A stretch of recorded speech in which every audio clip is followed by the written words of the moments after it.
Geomikjama. Sehr geehrte Damen und Herren, Sie haben sicher schon vom Lautarchiv der Humboldt-Universität gehört.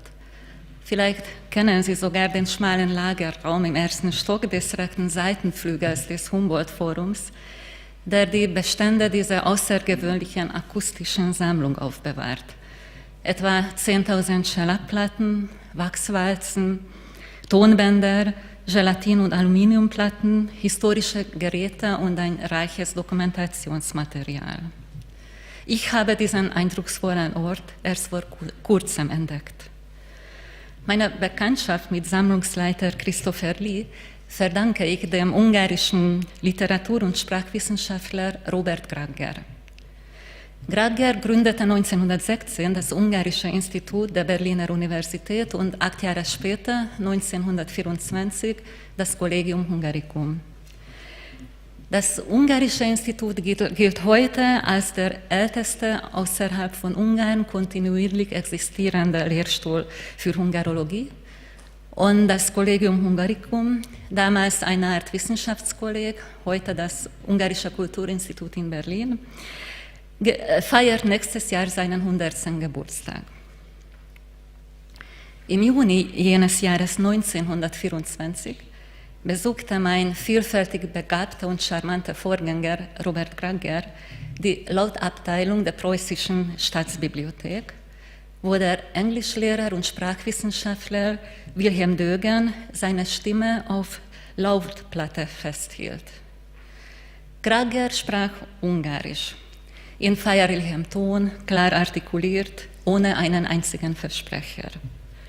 Das während der Aufzeichnung entstandene Foto zeigt einen jungen Mann mit einem Blatt Papier in der Hand vor einem riesigen Sprachtrichter stehend.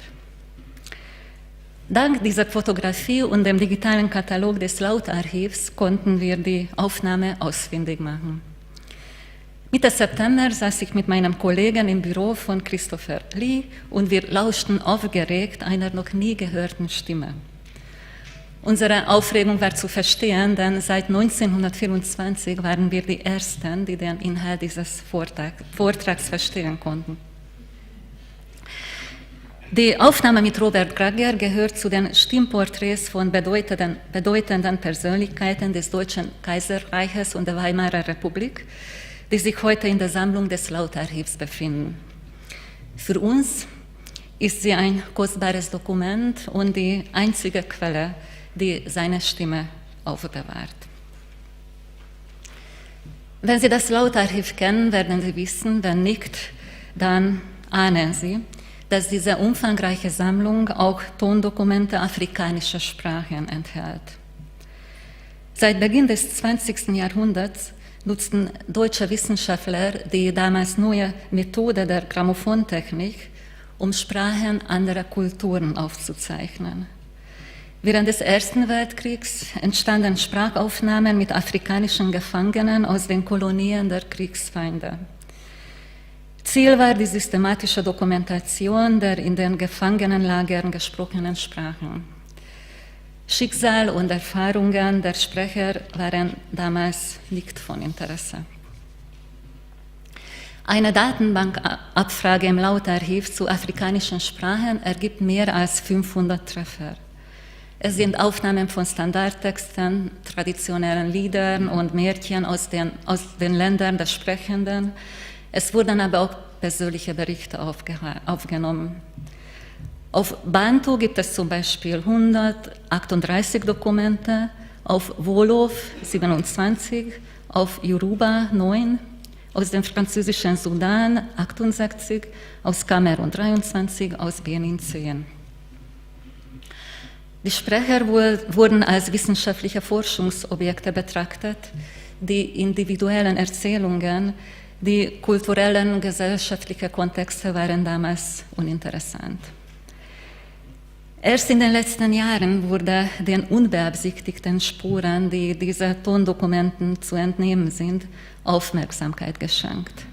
Den Stimmungen, Sprechsituationen, versteckten Botschaften. Diese individuellen Stimmen gilt es heute zu übersetzen, zu analysieren und in historischen Kontext einzubetten. Stimmen hörbar zu machen, die bisher nichts zu sagen hatten, Geschichten zu erzählen, die bisher nicht gehört werden wollten. Um das Hörbarmachen geht es auch bei der diesjährigen Translationale. Sie lässt die Stimme von Afrika und die afrikanischen Sprachen selbst erklingen. In Workshops, Diskussionen, Vorträgen, Konzerten und in einer Ausstellung, die 5 von den insgesamt mehr als 2000 afrikanischen Sprachen vorstellt. Auch zu diesen bietet das Lautarchiv historisches Material. Und nun zu meiner Muttersprache, zum Ungarischen. Dieses Jahr gibt es einen einzigen Programmpunkt aus Ungarn, der zwar auf den ersten Blick nicht viel mit Afrika zu tun hat, auf den zweiten aber umso mehr. Unter dem Titel Klimawandel transmedial übersetzen diskutieren morgen Vormittag ab 11:30 Uhr die Lyrikerin Anna Zilahi, der Übersetzer Owen Good und die visuelle Künstlerin Rita Süveges über die transmediale Übersetzbarkeit postanthropozäner Weltansichten und die Rolle von Übersetzungen bei politisch-ökologischen Diskursen. Für die Idee und Gestaltung dieses vielversprechenden Festivals, was wir dieses Jahr zum 3. Mal beherbergen dürfen, möchte ich mich ganz herzlich bedanken beim ganzen Team von Translationale, namentlich auch bei Asmus Trausch, Anina Lehmann, Dorota Stronska, Aurélie Morin, Wangui Wagoro und Henning Bochert, sowie bei meinen Kolleginnen Caroline Kerkoy, Zoltán Demeter, András Schwarba und Balint Fehér. Ich danke zudem Sammlungsleiter Christopher Lee, der heute zu meiner Freude auch bei uns sein kann, für die professionelle Betreuung unserer Entdeckungsreisen durch das Lautarchiv der Humboldt-Universität. Szeretettel köszöntöm Önöket a Translationale idei eseményein. Welcome, Karibu, willkommen zur Translationale Berlin.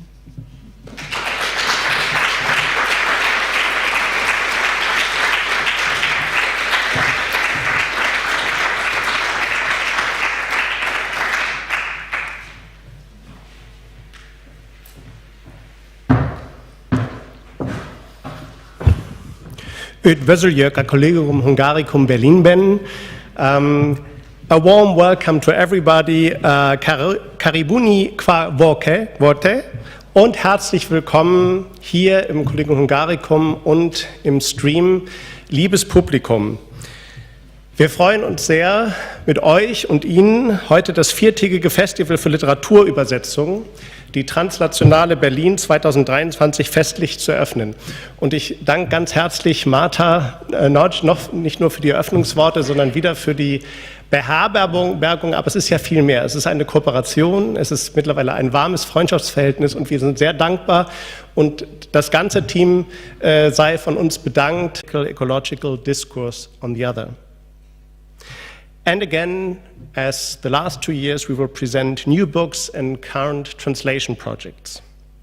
And as every year, we are also interested in transmedial forms of translation, for example, from concepts into visual media, so we have a film screening, for instance, and from language into movement or music, the neighbor art of poetry, as I would call it. There will be also a red, or let me say rather multicolored thread running through the diversity of our program. This focus is introduced in the subtitle of our festival.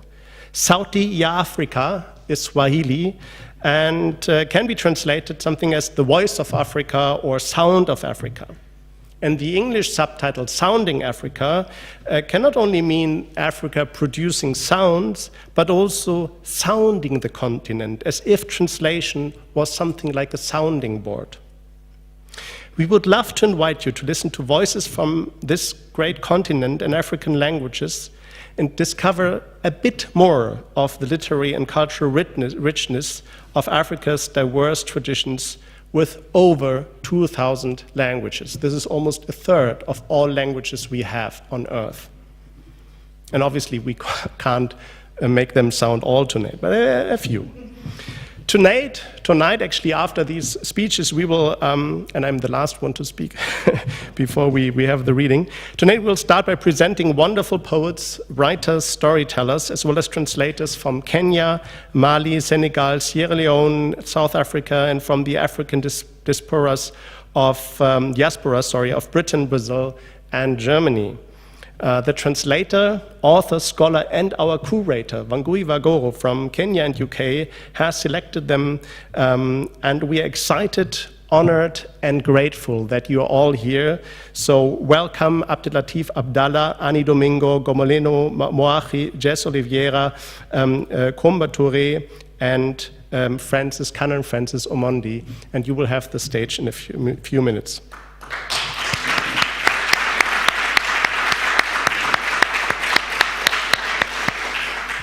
Jess Oliveira will not only read her poetry later, but also give the festival address of the echoes of African language influences and translations within the context of the Black Atlantic. That's on Saturday night. We'll talk about the reasons why translations from African countries and languages are so rare. We will discuss about intersectionality in African languages. We'll explore multilingual writing, including African authors, and talk about translating the Nobel laureate Abdul Razak Gurnah in Swahili and German. We will present new translations of Phyllis Whitley and Alex Pauline Gumb, offer workshops for translators to learn more about Swahili, Luo, Sierra Leonean Creole, Sesotho, and Wolof. And if you haven't heard them, or if you are not familiar with them, you still can register today. Just talk to one of our team. We will also listen to the sounds of the Western African instrument balafon. It's a kind of pseudophone played by Ali Keita from Ivory Coast. And a very special event will take place tomorrow night with Uma Katrina Esau, the last living fluent speaker, like mother tongue speaker, of the South African language Nu. It's a very old and one of the most complex languages on earth, and she's the last speaker. She will join us from Upington in South Africa and talk with Tom Guldemann and Christfried Naumann as moderators here on stage. They are from our partners of the Seminar for African Studies at Humboldt University, Berlin. As a final event on Sunday, we will have a premiere of Ngugi wa Thiong'o's and Misia Mugo's play, The Trial of Dedan Kimathi, translated into German for the first time by one of our curators, Henning Burchardt. Multilingual actors will read various scenes from that play. And last but not least, we'll present a small exhibition downstairs on African languages and with kangas. And what are kangas, you will see. After this event, we all will go down. You will be invited for some drinks and food and a reception, and we will officially open that exhibition.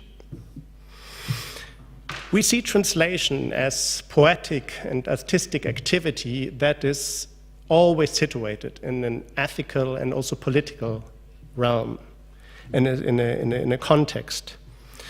And this is the reason why we last year responded to the Russian full-scale invasion of Ukraine by inviting the Ukrainian translation festival Translatorium for a series of events. And I'm very happy that the festival, Tanya Rodionova and Julia Didoka, and also tomorrow Zvinka Pinchuk will be part of the festival and of Sharing Pool, the meeting of international festivals that's taking place parallel to our program. And also this year's program is also about various important topics that can be called political.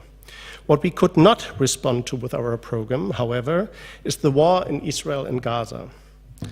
We know that cultural events in Germany, such as this small festival, have no measurable influence on political conflicts or wars anyway.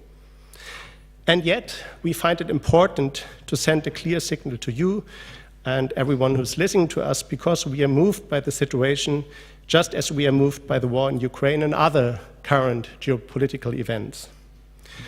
So let me say, particularly tonight, that we do condemn the bestial attacks and murders carried out by Hamas on 7th of October this year.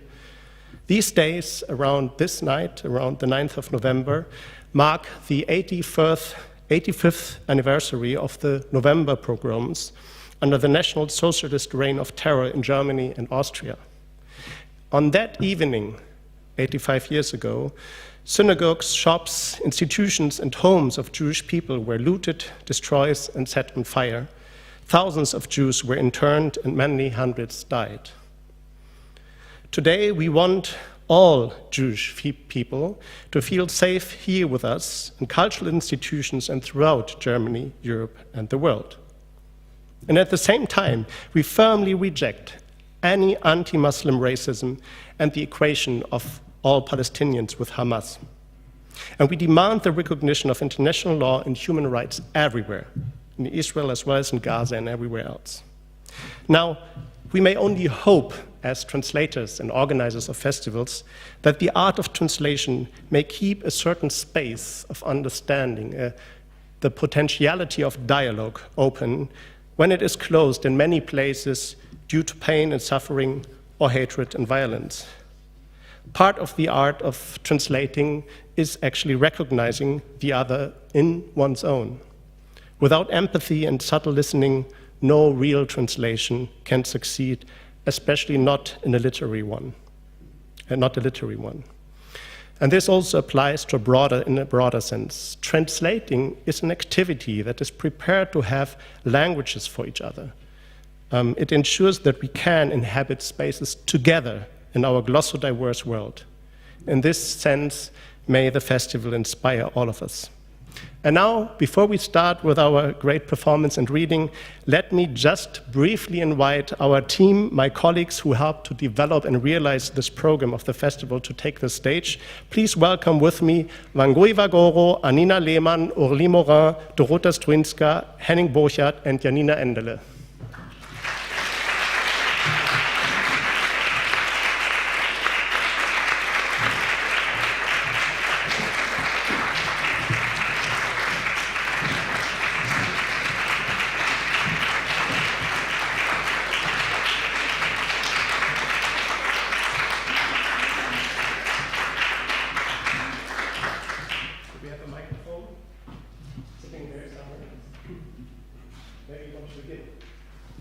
Sure. Hi, I'm Janina Endele, and I was happy to organize the little exhibition you can see on the ground floor. I'm Anina Lehmann. I'm the project manager of the festival, and we agreed to kind of try out a little bit our own language skills, translation skills, and since we're here at this wonderful Hungarian Cultural Institute, I've had the luck to work with our wonderful Hungarian colleagues who taught me some Hungarian. And you realize that, you have different sayings in different languages, but sometimes it's the same or very close. And the one that I learned last year and again this year, I will try to say it, Amit ma megtehetsz, ne holoste holnobra. Which means, in German, was du heute kannst besorgen, das verschiebe nicht auf morgen. Which means, what you can do today, don't leave it for tomorrow. So, the great principle of organization that we share with our Hungarian colleagues. Yeah, danke, Nina. Hi, I'm Aurélie Morin, and what should I say? Bonsoir. We prepared a sentence for you, and this is mine from Mohamed Mungassar, Silence du cœur. La traduction est une métaphore de la condition des hommes. Échec et espoir. Babel n'a jamais cessé de se bâtir, mais elle a changé de sens. Elle n'est plus verticale, mais horizontale. Une Babel heureuse. Elle ne cherche plus à rallier le ciel, elle tente de relier les hommes. Übersetzung ist eine Metapher für die menschliche Existenz. Niederlage und Hoffnung. Babel hat nie aufgehört, sich weiterzubauen, aber es hat die Richtung gewechselt. Nicht mehr vertikal, sondern horizontal. Ein glückliches Babel. Es strebt nicht mehr danach, sich mit dem Himmel zu vereinen, es versucht, die Menschen zu verbinden.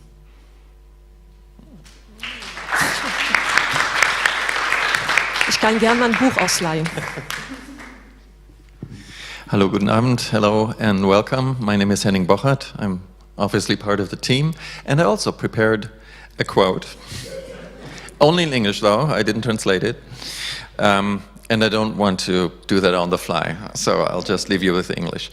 It's a quote by Kate Briggs from This Little Art.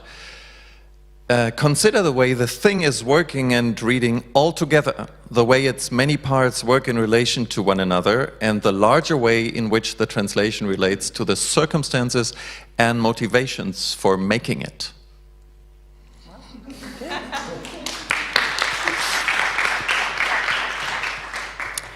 Hallo, und ich heiße Dorota Stroinska und bin natürlich auch ein Teil von diesem wunderbaren Translationale Team.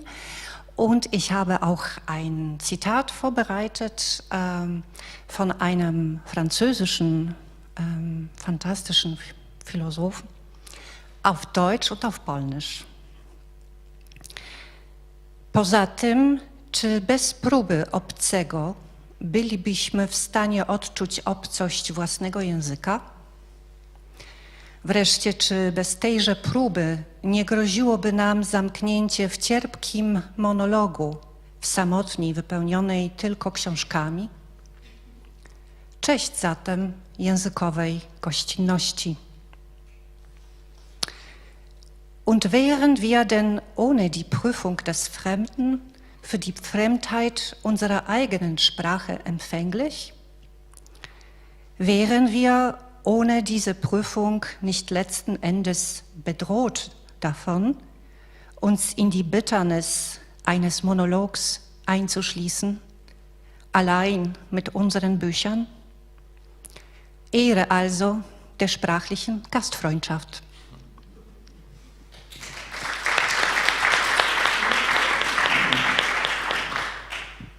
Thank you so much for having me here. I don't speak German, so it's a great honor for me to be here. I don't have a quotation, but I did want to share something very special that we do in East Africa, and I'm inspired by Professor Michere Mogo, who was with my spirit throughout the curation, and she was also one of the big proponents of something that we call orature. And our greeting, as she reminds us in Shona, is, I am well if you are well. So I'd like you to practice both to the person who's next to you in whatever language you speak and say to them, I am well if you are well. In German. Mir geht es gut, wenn es dir gut.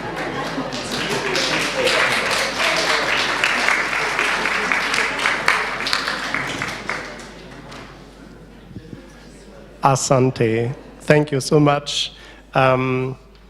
English was already taken, so I try to translate a verse or three verses actually from a poem by Yehuda Amichai, a poet, into a dialect, or not, it's actually no known language from the region I come from, northern Germany. Und der einsamen Mann, den achtersten Winkel von den fernen Land, doodklacht, slot die ganze Welt in Kreis mit ihm. In English, and the lone man who weeps over her death in a far corner of a distant country includes the whole world in a circle. And may we all include and be encompassed in joy for this festival. So thank you, everybody. Asante.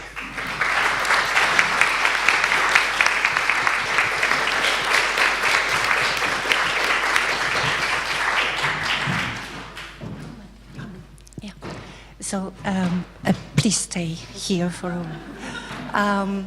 Wir möchten gerne noch Martha, dich nochmal auf die Bühne bitten und Caroline.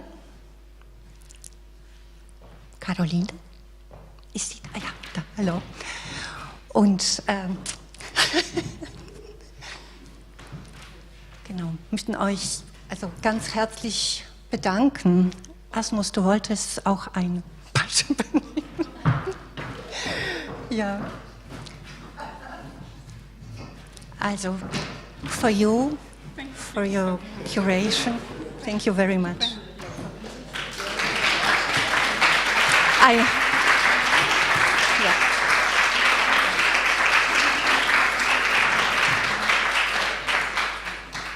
We know you love flowers, so it's and you too. So and you too. So it's our symbolic thank you. Danke, danke schön euch.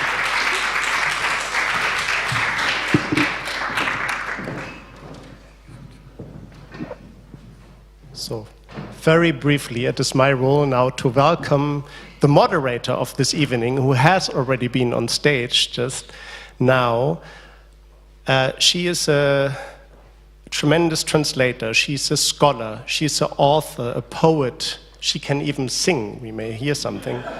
And she's a curator of various festivals and meetings of translators. And I just say that in some sense, the topic or the issue, the focus of this year is also due to Wangui Wagoro, because she was already our guest last year and she had a beautiful conversation with Remy Chukote, who will actually lead one of our workshops on Sunday, on translating African languages. And she performed in Swahili and Kikuyu, and it was so beautiful that we asked her whether she would curate, be part of our curators team for this Translationale with our focus on African languages. And I'm very grateful, honored, and happy that you are here.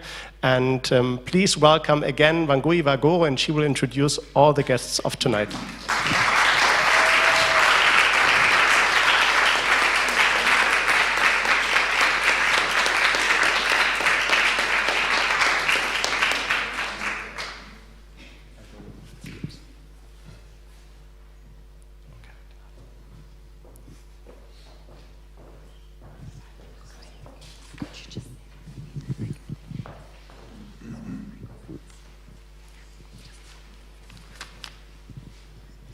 I'd like to welcome you all to our festival. We're going to have a 5-minute break for the technical team to mic up our guests. You can stay in your seats, or you can talk in a language to your neighbor, and it's not going to take a lot of time, but I'm very honored to have you here. We'll be as quick as we can. Thank you so much. We'll start with Abdulatif.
Is it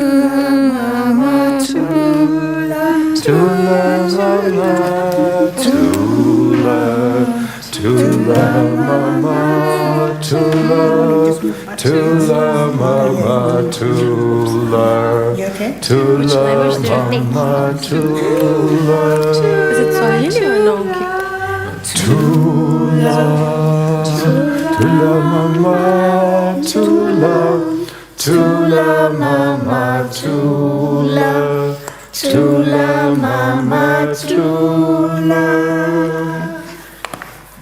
It's our great pleasure to be here with you.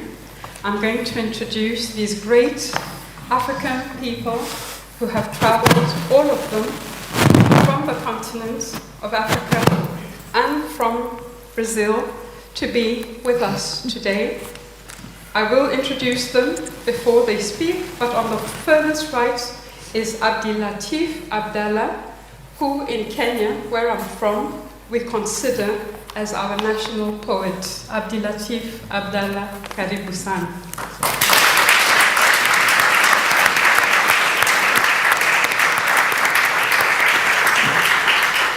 Next to Abdilatif, we have Jesse Oliveira, who also happens to be our keynote for this year's festival, and she has flown all the way from Brazil to be with us. Welcome, Jesse.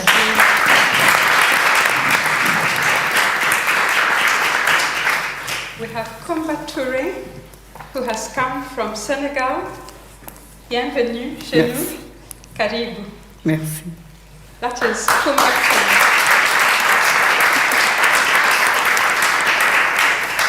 And then we have Gomolemo, who has come all the way. She's come the furthest distance of all of us from South Africa. Gomolemo Moagi.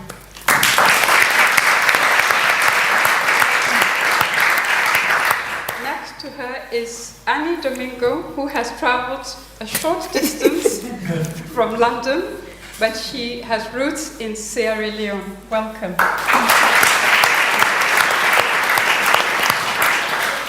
And my brother, Canon Francis Omondi, who speaks 23 languages, and who is from my own Kenya, and who has the most beautiful voice in the world. Karibu sana. Thank you.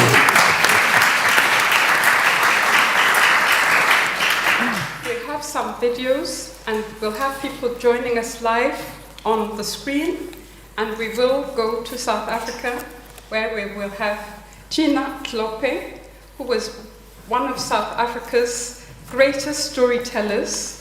She's the only human being that I know who has a day named after her. So I would like us to welcome Gina Klope.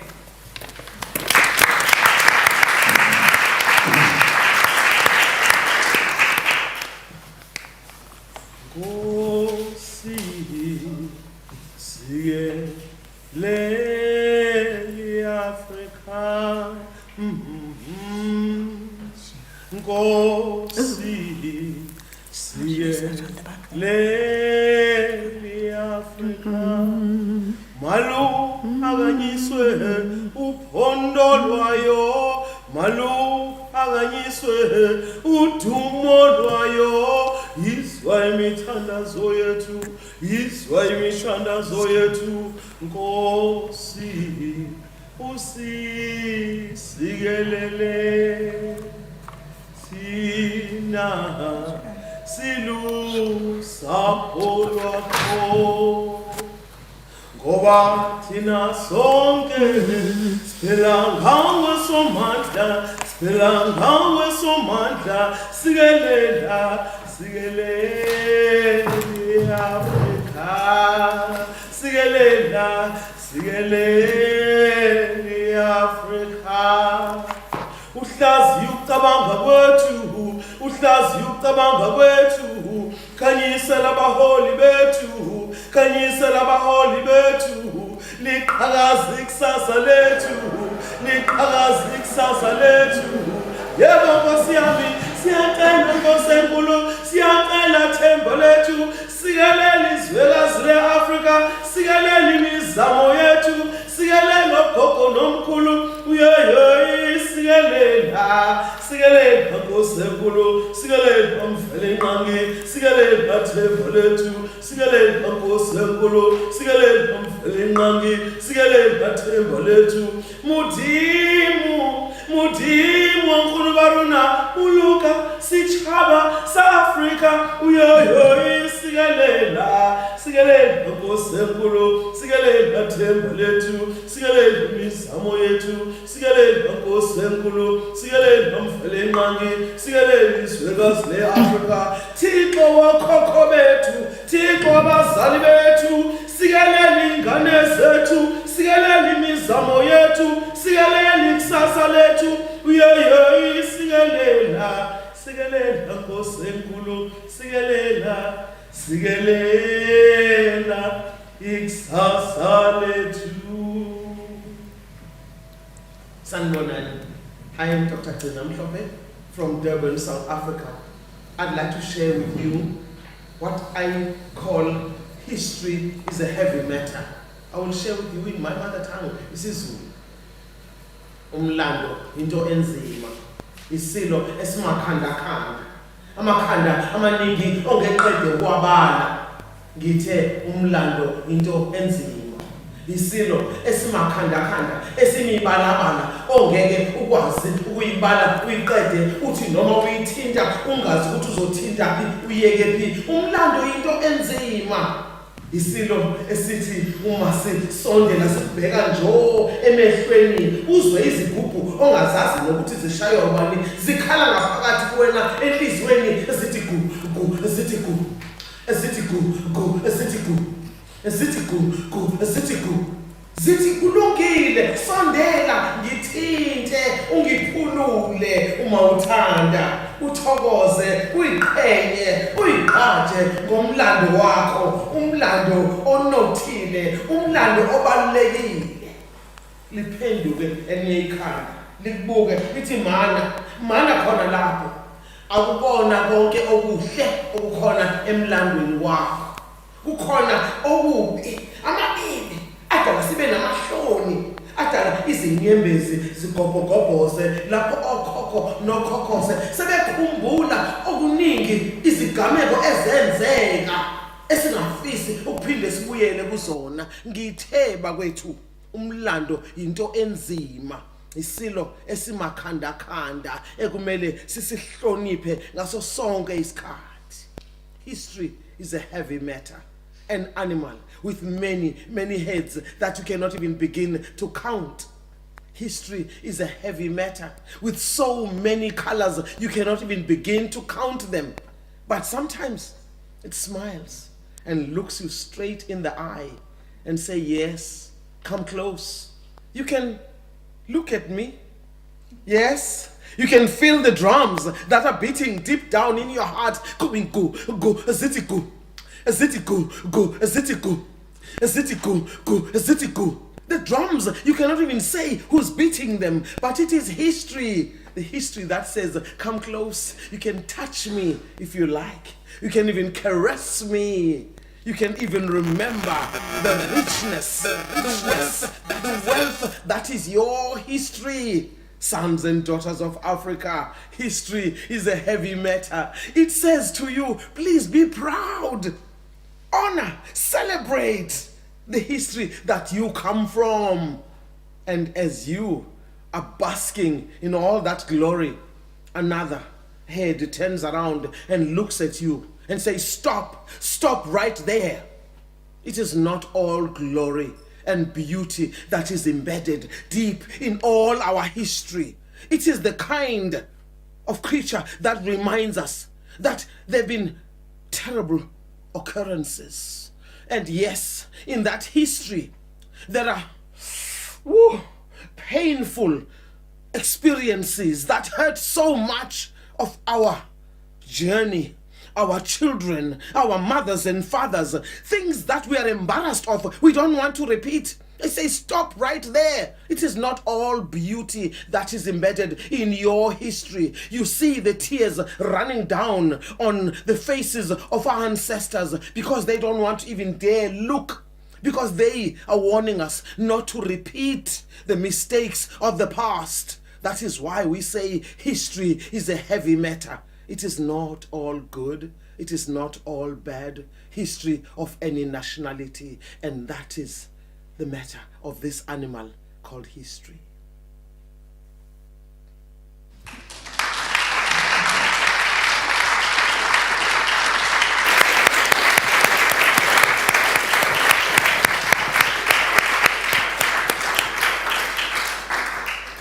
Hoini!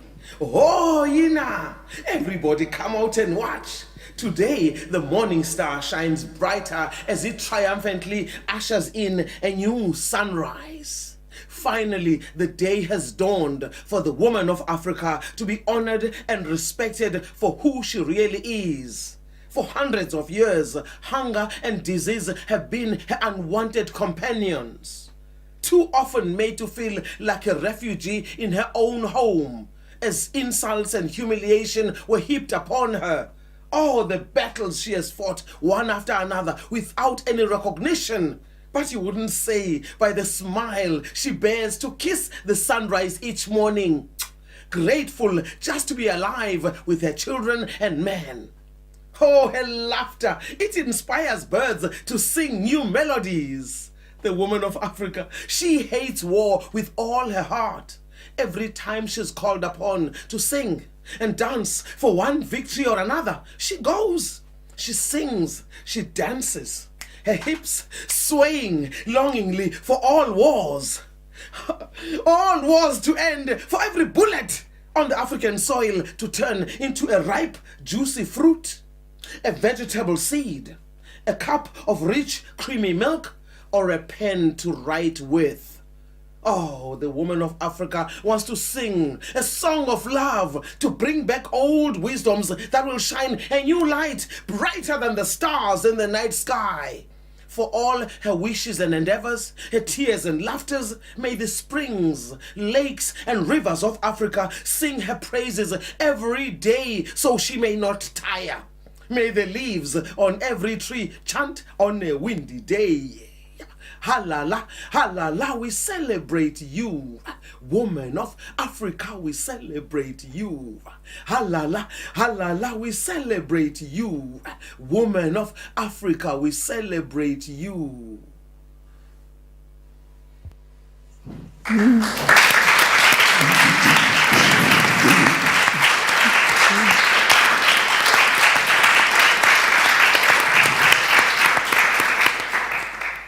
Thank you so much, Gina. I hope that you can see us. We're streaming live, so just be aware that we are live.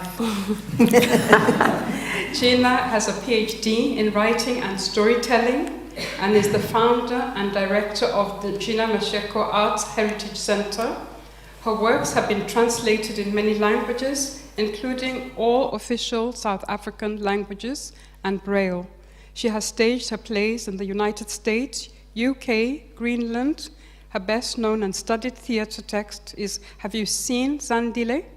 She recently self-published the book, Our Storytelling Tree, a South Africa Storytellers Directory, with the GAHT archiving for the first time the 38 of the storytellers currently active in South Africa. Dr. Mhlope has received numerous awards, including OBIE in 1987, the Multi-Choice Africa Legend Storyteller Award, and most recently the SAFTA Lifetime Achievement Award. In November 2022, she was honored by the Charlotte Manyamankwe Institute as one of the mothers of the nation. Let us thank Gina Mhlope once again.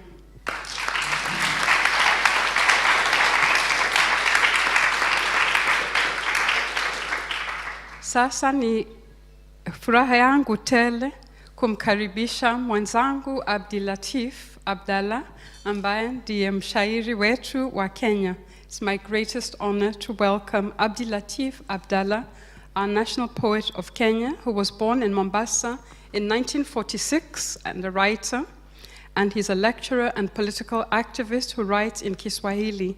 He was imprisoned for his support of the opposition, Kenya's People Union, from 1969 to 1972, and while in solitary confinement, wrote the poems collected in the volume Sauti ya Dhiki, which subsequently won the Jomo Kenyatta Prize for Literature.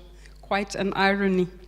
After exile in Tanzania from 1972 and Great Britain from 1979, where he worked for the BBC World Service, among others, Abdilatif Abdallah has lived in Germany since 1995. We will take him back soon. He teaches Kiswahili at the University of Leipzig. Welcome, Abdilatif Abdallah.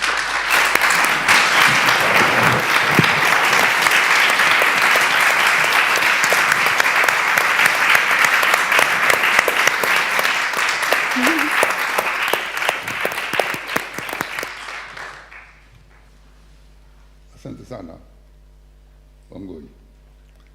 Hamjambo? Habari za jioni?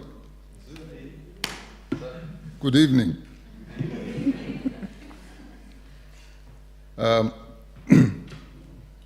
Thank you so much, Translationale Berlin, for having invited me to participate in this festival. And thank you, Wangoi, for masterminding in plucking me out of my holiday in Kenya, in Mombasa, so that I could be here. I just arrived last night. I couldn't say no because Kiswahili language was involved in this festival. And wherever Kiswahili is, I like to be there. Because this is, I think, the only work which I know and which I've been doing since I started working. I spent most of my life working on this language and its literature. So I just couldn't say no when I was told that Kiswahili will be one of the languages involved in this festival. So thank you so much for giving me this honor and this opportunity to be part of this festival.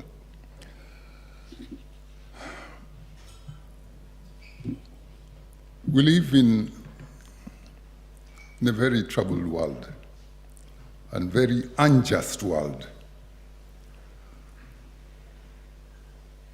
I'm 77 years old now. A very troubled world and very unjust world at the moment, with all these wars going on in the world. And what we were witnessing is a lot of hypocrisy and double standards. We condemn when we want to what we want to condemn and keep quiet with what we like to defend. Therefore, part of my reading, I'm dedicating it to all those who stand up against injustice wherever it is and whoever does it. All human beings deserve respect. Their lives have to be respected, whoever they are. There are no human animals. All of us are humans, fully human. So when we condemn one for violating one's human rights, we have to condemn the other as well. We have to be just. So I dedicate my reading to all those who stand against injustice, and I've selected the poems which deal exactly with that issue, speaking out against injustice. The first poem which I'm going to read is called Kuno Kunena, this speaking out. I was, as I said, I was in prison for speaking out against injustice in my own country. For those who were in power, when they started to be dictatorial, I just couldn't stand them. I spoke against them and they put me in prison. Now, Kuno Kunena is about speaking out. I'm glad that we're going to have translations of what we are going to read. But I always say that reading or hearing a poem in translation is like kissing somebody whose face is covered. You don't get the real thing. All this sensuousness is lost. And poetry, words in poetry don't only have meanings. Words in poetry have more than meanings. Words in poetry have, apart from sounds, they also have smell, they have flavor and taste, and all that is lost in translation. A very good example is this poem I'm going to read. Just listen to it in its original language, and then look at the translation. It's not the same thing. But this is what we have. We'll make use of the language of all languages, which is translation, and at least to try and understand what is being said. So, kuno kunena. Kuno kunena kwa nini kukanikomea kuno? Kwani kunena kunani, kukanshikwa kani vino, kani sona kiini, na kuninunia mno, kana manako kunena, kuonekana ni kui. Kana nakuku kunena kunena kakutakiwi, kuna wanako kuona kunena kwamba sikui, kunena wakikuona kukuita kawakawi, kunena kana kwanuka ni kukome kukunena. It's dead.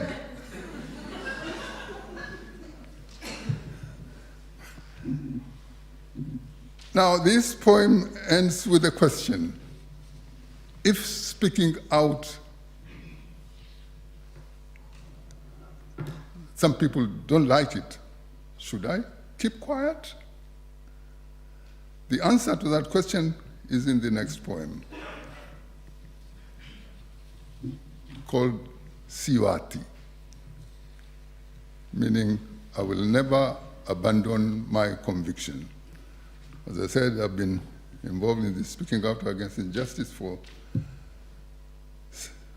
more than, since when I was 19 years old, and I'm too old now to betray my principles and my conviction. That's why I keep on speaking out against injustice.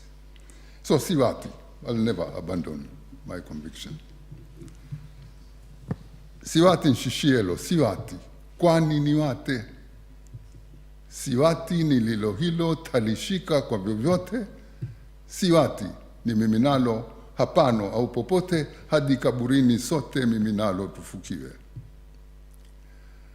Siwati ngaadhibiwa adhabu kila mifano. Siwati ningaambiwa tapawa kila kinono. Siwati lilo sawa silibandui mkono, hata ningaumwa meno mkono siubandui. Siwati si ushindani mukasema na shindana. Siwati ifahamuni sababu ya waungwana. Siwati ndangu imani ni ithaminio sana, na kuiwata naona itakuwa ni muhali. Siwati nimeradhiwa kufikwa na kila mawi. Siwati ningaambiwa niaminio hayawi. Siwati kisha nikawa kama nzi, hivyo siwi thama na kariri siwi, na Mungu nisaidia.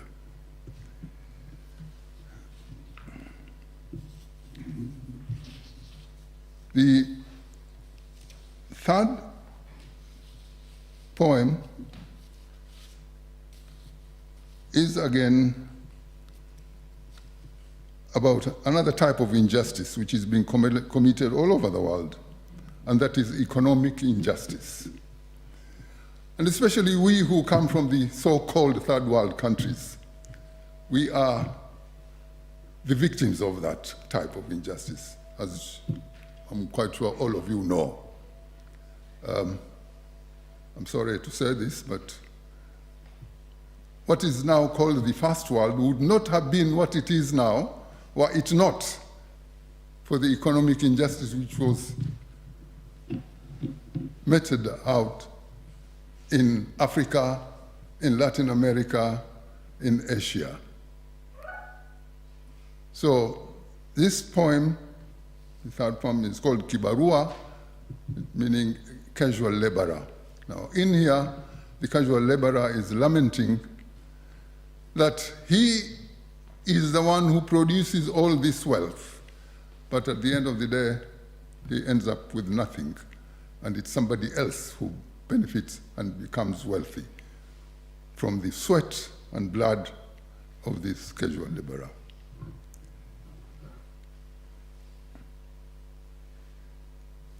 Kwenye shamba hilo kubwa, asilani hakunyi mvua, ni kwa matone ya jasho langu ndio hunyeshezewa. Kwenye shamba hilo kubwa sasa imeshaiva kahawa, na bunize ni matone ya damu yangu niliyotoa, ndipo mte ukatipuza. Buni hiyo itakaangwa, buni hiyo itapondwa pondwa, buni hiyo itasagwa, na buni hiyo itafyondwa fyondwa, bali itabaki nyeusi kama ngozi yangu kibarua. Waulize ndege kwa nyimbo nyanaa na watutumbui zao, iulize na mito kwa furaha maji tiririkao, uulize na upepo mkali kwa ghadhabu uvumao, viulize ni nani araukae na mapema kuzitema mbuga na kuzilaza, viulize ni nani akwea minazi hadi tangu kuchapu hadi kulingiapo giza, viulize ni nani abebeshwae mizigo hadi maungo yakageuka shaza, halafuye hana faida moja apatayo wala malipo yanayotosheleza, isipokuwa kusundugwa na kutupiwa matambara na vyakula vilivyooza. Viulize ni nani huyo, ni nani? Viulize ni nani alimaye mashamba na kuyapalilia, na mimea kocho kocho ikajaa kwa uzito ikajinamia, hatimaye nani atajirikae mali akamiminikia, akaotana kitambi kama mjamzito wa miezi 9, na akaongeza magari na wanawake kutoka na kungia. Viulize ni nani huyo, ni nani? Na hao ndege kwa nyimbo nyanaa na watutumbi zao, nayo hiyo mito kwa furaha maji tiririkao, na huo upepo mkali kwa ghadhabu uvumao, vyote hivyo vitatu vitakujibu kwa umoja wao, ni kibarua manamba ndiye mtendaji hayo.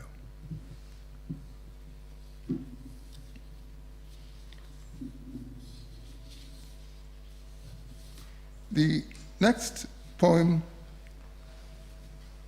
we digress a little bit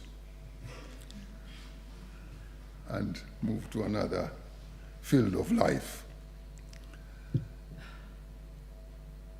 It's called Miba ya Waridi. Nalilifuma waridi uwajema la haiba, moyo ukakosa budhi kwa kulemewa na huba, ukawa hawishi hodhi na kutaka mkuruba. Haonywa ni tahadhari na la waridi miba, hambwa itanihasiri na kunikusa msiba, hajitia ujasiri na mwingine no ujuba. La waridi halitunda likawa changu kikuba, halinweshezea nyonda nisilihini rutuba, kumbe na jauma chanda nisaze kuomba toba. Likanitia jaraha na maumivu sihaba, ikadhofu yangu swiha ingawa hila hishiba, nikawa kumahamaha madhila yakanikaba. Miba ya hilo waridi ndio iliyonitibu, mishono isoidadi ikaigubika gubu, jaraha likaburudi zikanywea zangu tabu. The last poem, since we were told we only have 10 minutes, and I think I've already used up them. So the last poem is, we're going to do it the other way around, because I've been reading in Kiswahili and you have the translations in German. So translated into German. But this time it's a German poem which I translated into Kiswahili. And it is by Goethe. I think you all know it. Wanderer's Nachtlied. Kimya kimetanda kote vileleni na juu ya miti kumepiga shwari. Hata nao ndege walio mwituni hawaimbi tena nyimbo zao nzuri. Basi nawe mja hivi karibuni utapumzika, bora usubiri. Thank you very much.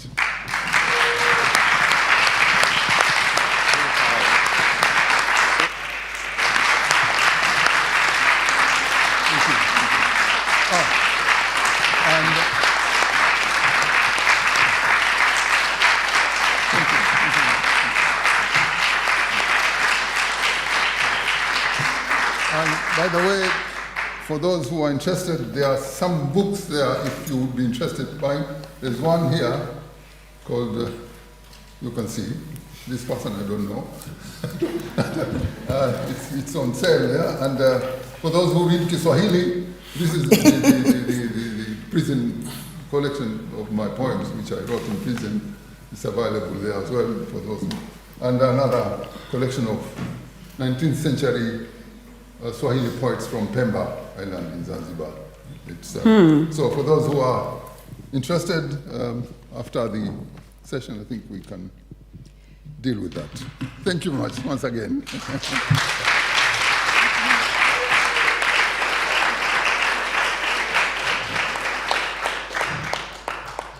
Isn't that wonderful? Thank you so very much, Abdilatif Abdallah. I'm a bit homesick. First of all, I must apologize because my phone was ringing.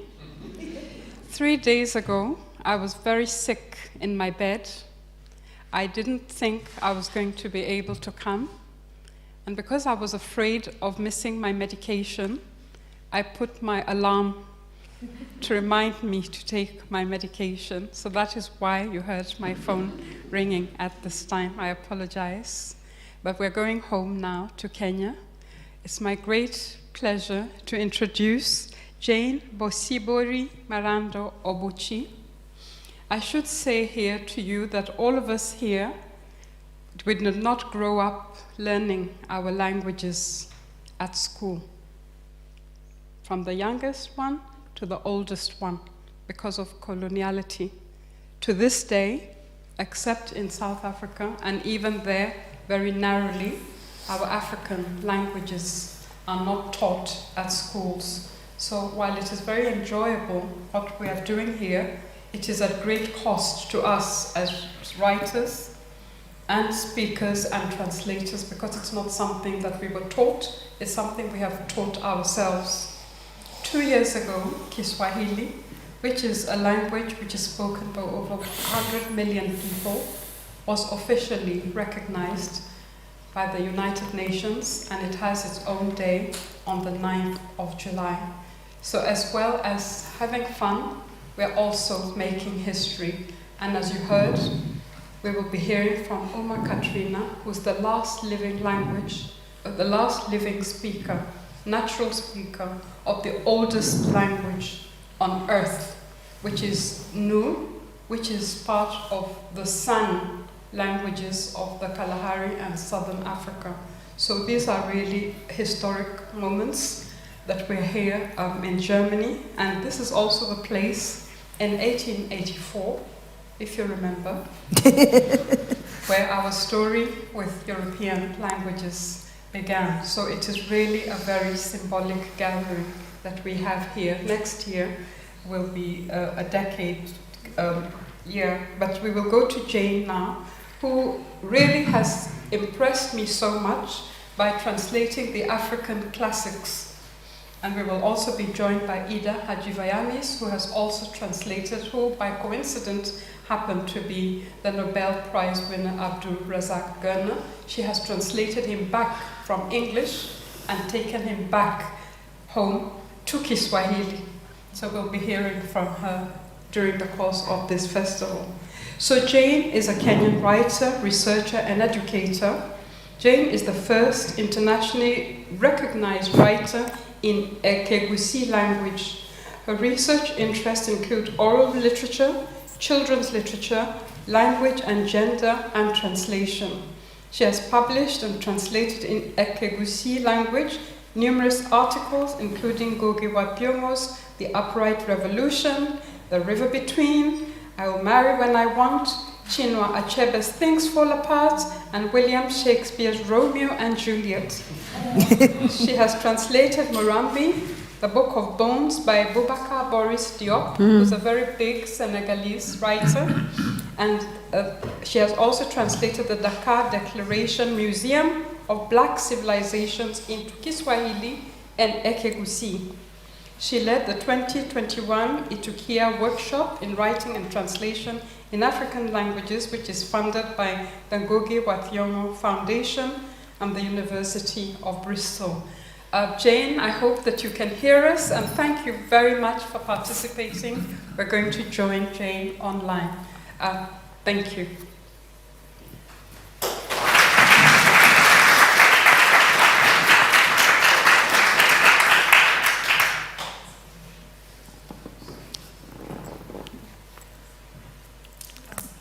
My name is Jenny Bosibori from Kenya. This is Ekegusi translation of Wole Soyinka's poem, Mandela Comes to Lea. In Ekegusi, it's titled Mandera Ocheirerea. Ya, teribo Mandera Gateba. Bosibole tibolige ntogiro kwenaria. Nechingatala chia nantigo igoro yo munyangongo bege singa kiaro beni. Ya, teribo Rea Gateba. Bomanyitiboli wanchera gocherera. Na bebe bisambo kolinde teiro gotyo bosibo malelio Pakistan. Ya, teribo Rea Gateba. Kwege na tikoli kebetereri. Elio biro masakorwa bikanye kukolendeli enenu asetabuchi. Etochi ya Rea te komisiwe miyeri kurumalia basiroti. Elio ase biro biensi elio giri mumali ko irora Mandera Marara Rea Saribu. Etochi ya teribo Prometheus ya Gateba. Ligenga na gotera. Bianyoli logotiemwa. Ligenga lio botonu. Liate kiregwetera chiboki na tabuchi. Elio komolekere ense na ende.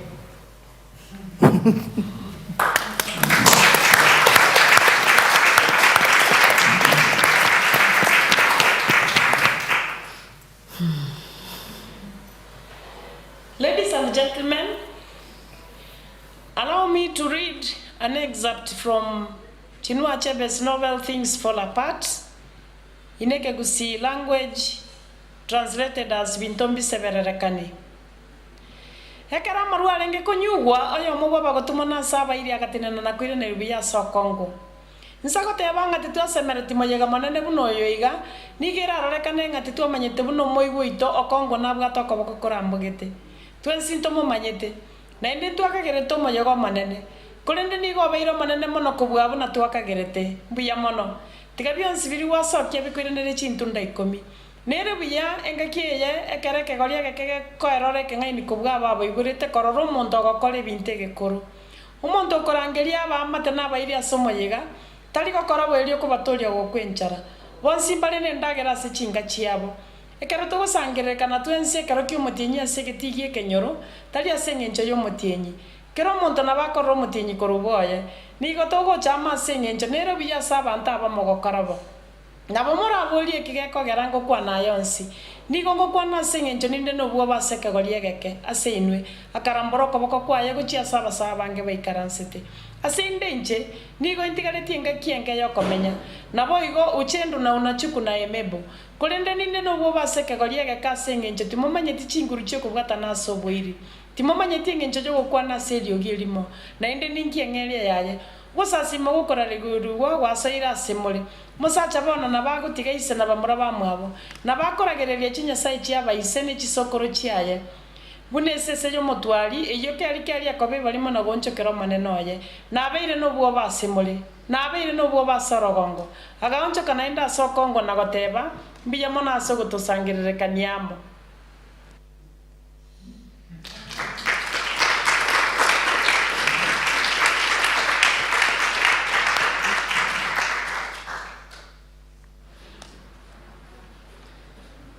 Dear ladies and gentlemen, my name is Jenny Bosibori from Kenya. I'm doing an extract from Murambi, the Book of Bones, as written by Boubacar Boris Diop from Senegal. a book that I've translated into Ekegusi and titled it as Murambie Gitabu Kia Mauga. No nyakerevo, umuntu gika batebetie bario bebisete ngababe keirwo matego ime. Ugwesagara kwa mabasa konogo kaba aseliororo cherinde ge kure kenene ge karu imeye kanisa. Nigo barenge gotuora. Na baraiga abainteramwe no baraiga. Bako kongonti ge serious obotindi. Magena makaka rutogocha setu arenge tokaye bachira. Abande baba bagatema gocharo koro bago. Bakagwa sama goraito. Nabo babeta batanga ni kurusigwa bomoyo. Abande beke ombekyo bolendi kyo president bagaika. Una lili basa asegeti yekelisia kurate kamentekana. Bakaruta chipo mugete na korasa masasi achieto asabantu. Elio bagatoragera tosaime. Abantu nigo barenge kuminyokania gochakere ensinyo. Abantu barenge ona bange mona chirwe 200 na isano gose 300. Tinarenge konyara korengereria ngekanisa ya Nyamatango gachaya arenga abantu abange buna baria. Toche tiko bana gwatanana. Umungi no mogotu agatatebia. Abana bane ntige nkora masaba yo mwelio. Umungi no mogotu akikobwa oiringire. Na bere gento kyo gukumia mu barabu abantu babolire baegwiri bagalio gokoro gusaba kwabo kwa mwelio kurwa igoro. Mutangani utakaira nelio umungi no mogotu nelio girio kwego sakubolimo. Baba tikwamanyete. Nigo twararete igoro na gutokarwana na Nyasaye bwa batusi aroro goika ugakiamuka. Tokamoita na bona nekibisyo kiao. Aso gwako kama kwa moroye agatomo mutu wo mugino yugo ikasenya chieni.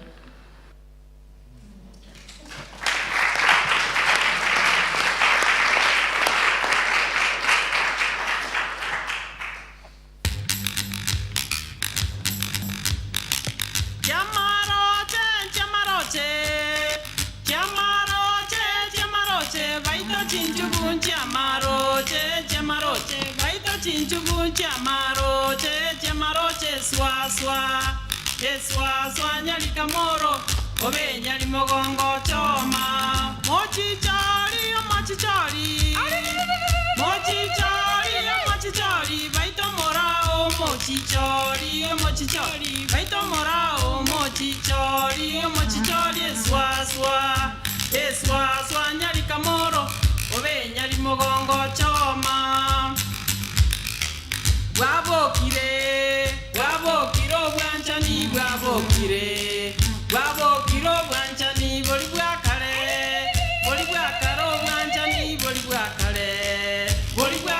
bwanchani tema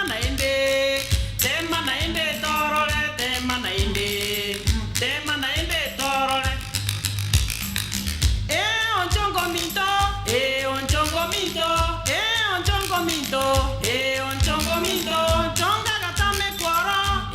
onchongomito chonga gatame kwaro onchongomito nyatundo nyalisinange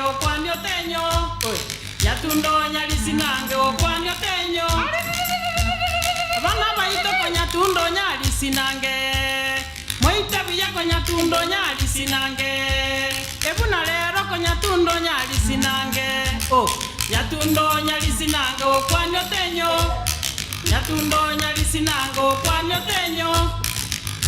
Jinsai kominemo nalimanga bokalegoke Jinsai kominemo nalimanga bokalegoke nyamuchere buryobokano nalimanga bokalegoke nyamuchere buryobokano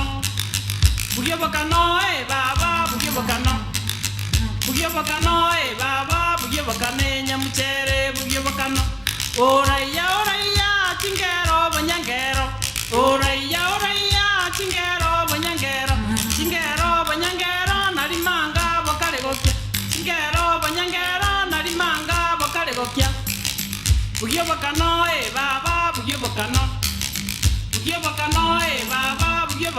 nalimanga bokalegoke mokungu siko moino kaebosi bolensiaye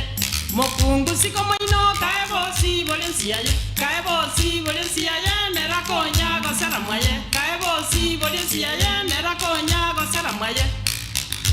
mwaye baba gosera mwaye nerakonya gosera mwaye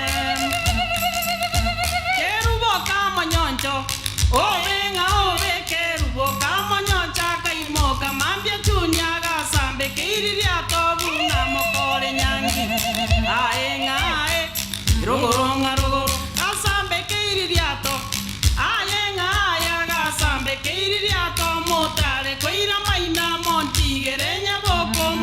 subatieke yango ayengae roronga rogoro baba nyaboke kyane ayenga oe baba nyaboke kyano gachi kogenda roche ugati goroge na oroge noro ango ayengae rogorona rogoro ani atego kire ayengae kumbe yatego kire charachani ya monyoncho ayengae rogorona rogoro nyaboke neke ango ayengae nyaboke neke ango ke ango geta kuma ayengae rogoronga rogoro ke ruboka monyoncho obenga obaka imoka mande chunyaga sambe kiriya komota le koira maina monti yerenya boko mosubate ke ango ayengae rogoronga rogoro nyaboke ngakanya nyaboke ngakanya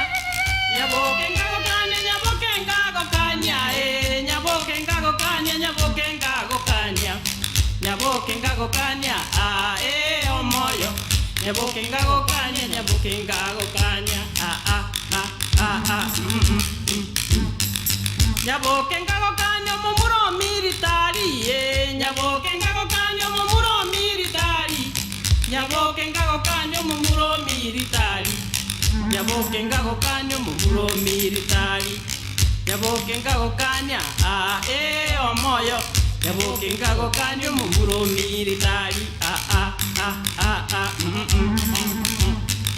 mumuro militari nganale no borweire mumuro militari nganale no borweire mumuro militari nganale no borweire mumuro militari omoyo mumuro militari nganale no borweire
Tingole nyamuchera, che tingole nyamuchera, okogoro kongo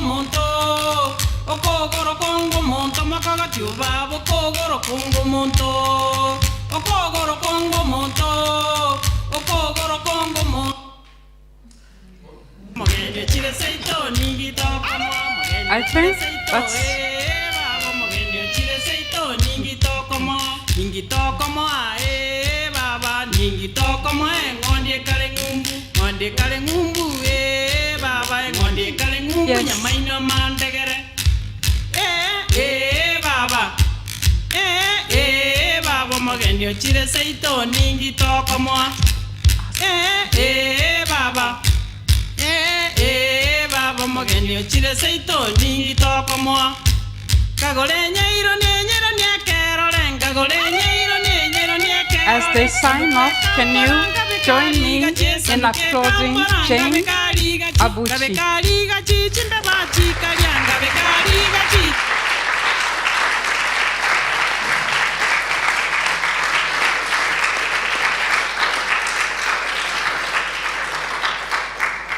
Jane is as modern as anyone in this room, but there is a resurgence in learning African instruments and African storytelling modes, and she's one of our best. So I'd like you to applaud her again.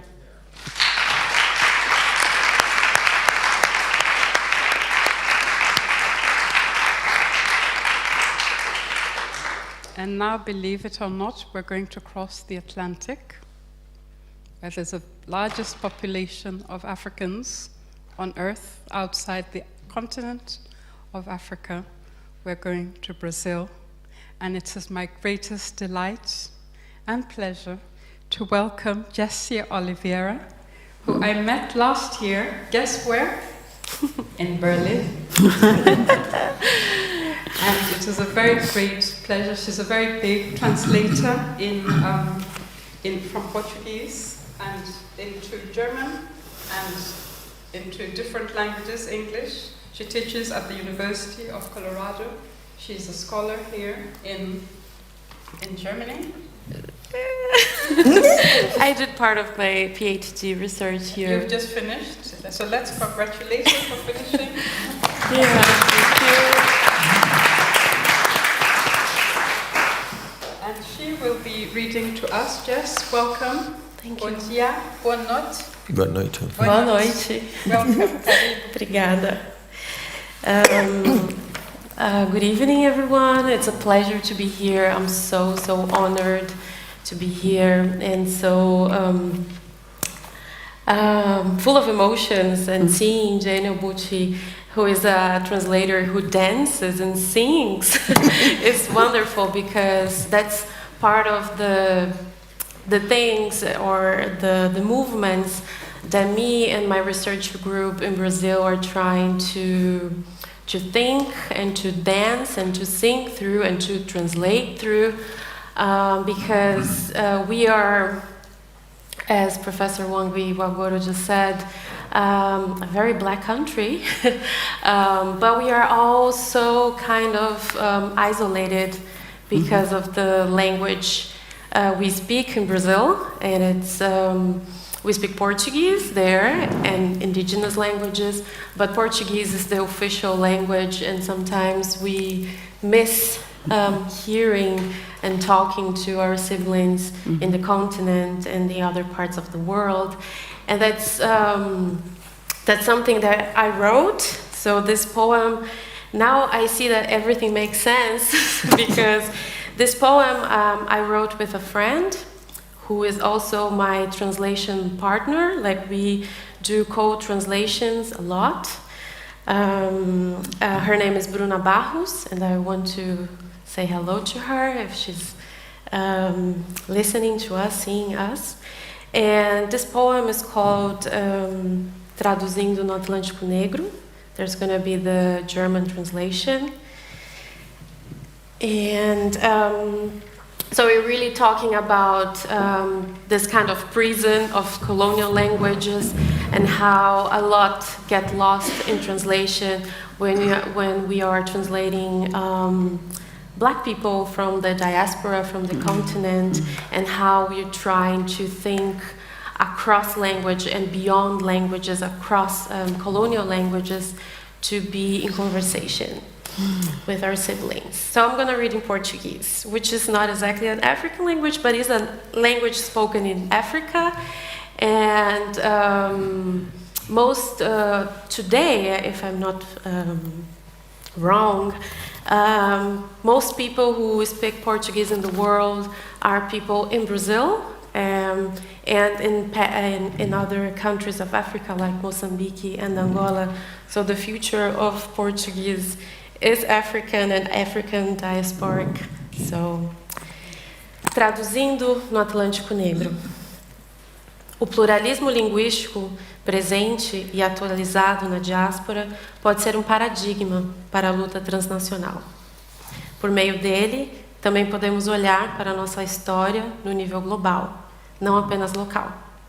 Ele também pode ser uma ferramenta para alcançarmos menos isolamento, mais trocas, menos intrusões, mais nós, por nós. Somos arquivos, temos um acervo linguístico, sensório, memorialístico, futurista, que vai além das línguas e das fronteiras nacionais.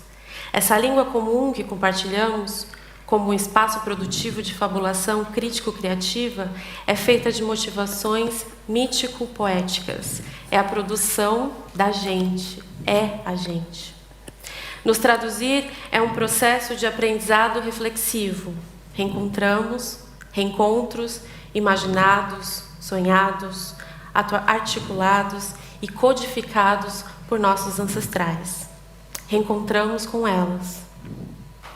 E há tanto mais do que as línguas escritas europeias modernas para ser traduzido entre nós. Há olhares e olhos, corpos que se movem e planos secretos, e símbolos e sons e mapas, sensações. Há a trama labirinto de nossas células e nossas diferenças. Todas elas impossíveis de traduzir, mas ainda assim a gente brinca e traçamos planos, ainda assim sentimos, ainda assim oramos, sempre Exu. Precisamos questionar e escrutinar nossas diferenças na diáspora negra, as gramáticas das pretitudes ao redor do mundo. A prática da tradução em comunidades negras transnacionais pode ser muito útil nesse projeto. A questão de lidar com línguas que não são nossas, mas que precisamos tornar nossas. Esse aqui é para o povo preto. This one is for black folks. Esse aqui é para as bichas das palminhas. Essa aqui é para as muxocheiras, para as clicadoras, para as que dizem Essa aqui é para as sapatonas, as maiores mestras das línguas.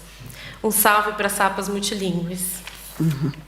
Essa aqui é para nossos ancestrais que falavam em línguas. Esse é um poema de celebração. Nós partilhamos uma linguagem corporal, de cores, formas e maneiras.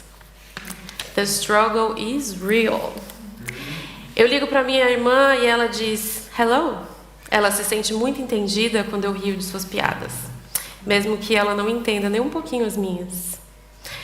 Provo as interdentais dela no café da manhã, depois do brunch. E no jantar, minha língua cansa, tentando memorizar como se posicionar entre meus dentes e o ar que eu respiro.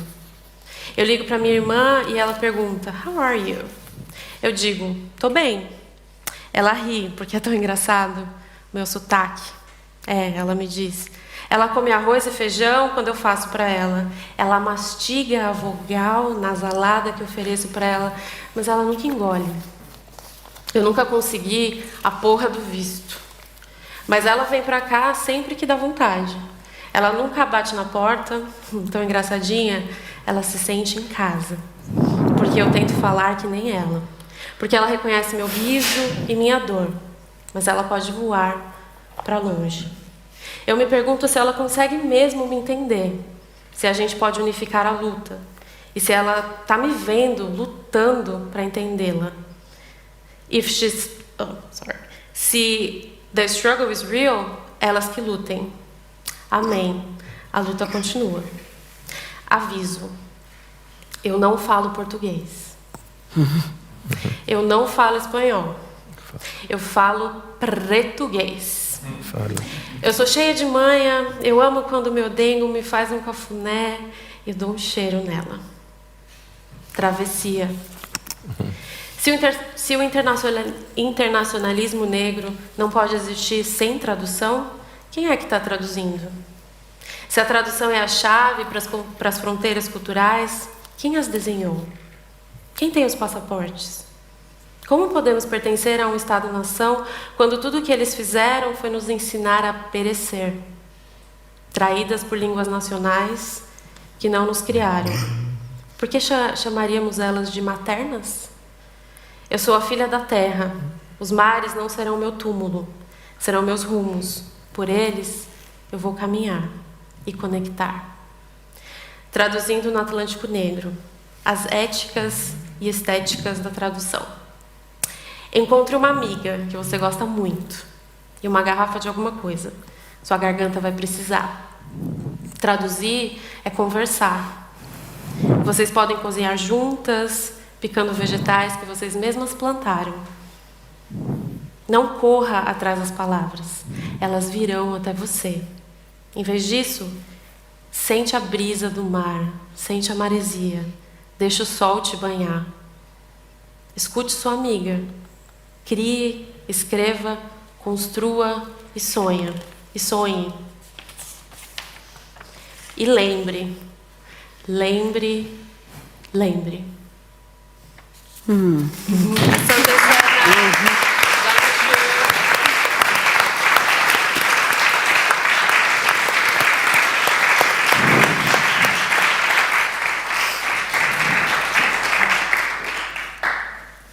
you having a wonderful time?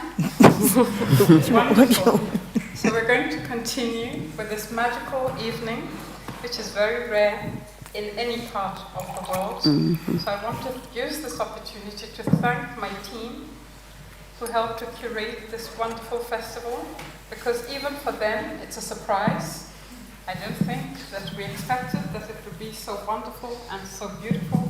So thank you so much for indulging me and allowing me to curate this very wonderful evening. Jesse, thank you very much. Let's support her again.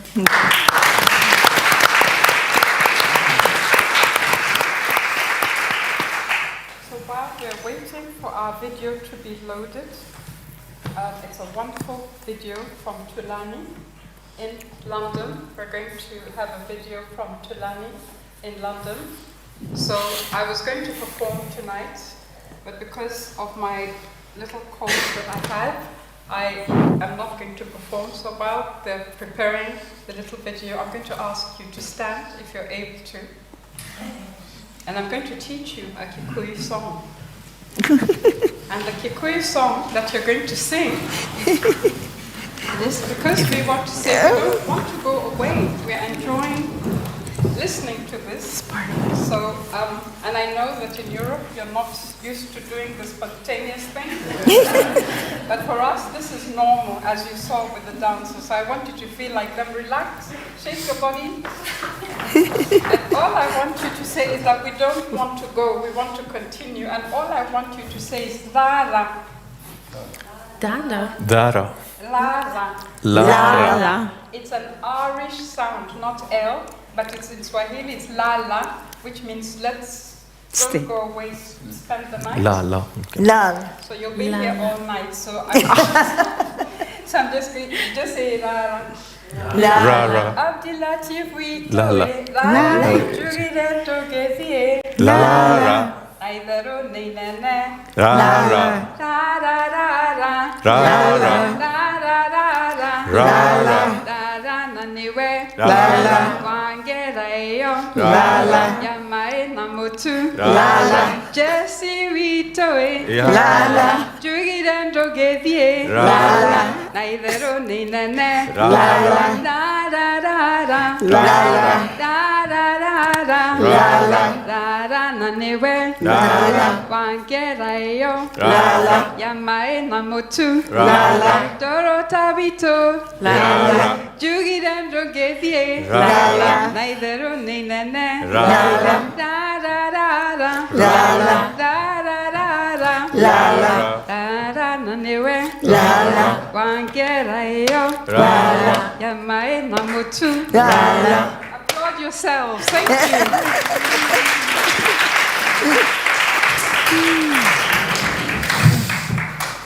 So we're going to hear Tulani. Tulani Skeef is a wonderful young woman from London. Her mother is from Southeast Asia and her father is from South Africa. He's been in exile for many years. And what she performs here is a form of translation, because although she has grown up in the UK, you will see what she can do in London. Welcome, Tulani.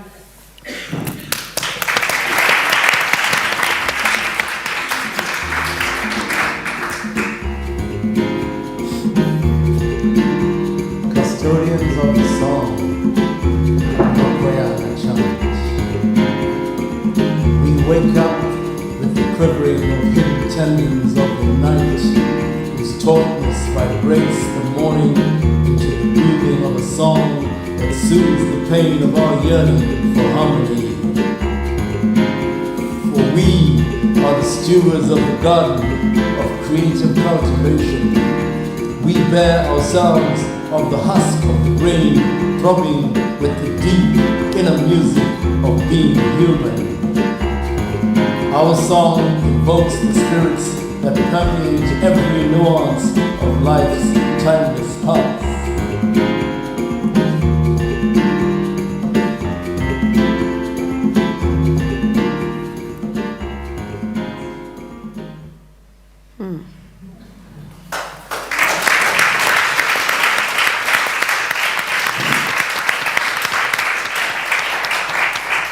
Tulani is a global award-winning dancer, so translation and language can happen anywhere in the world.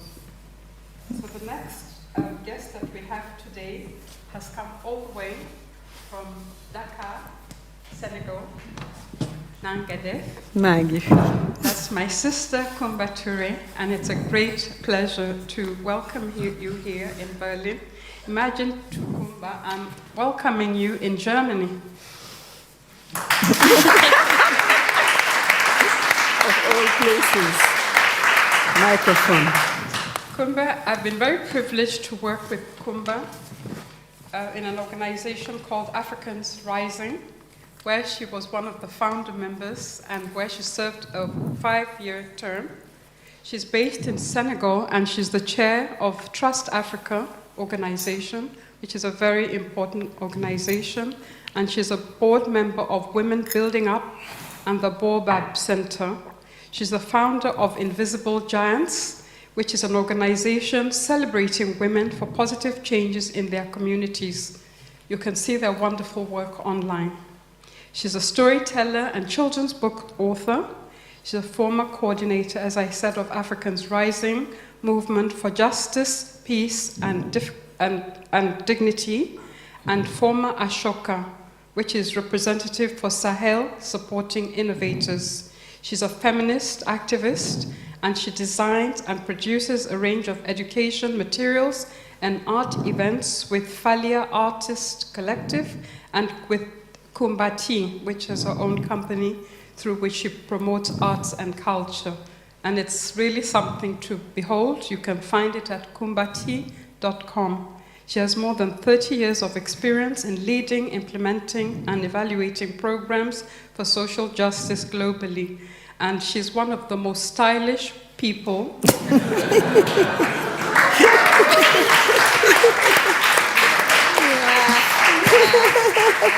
that I have ever met. Welcome. Thank you.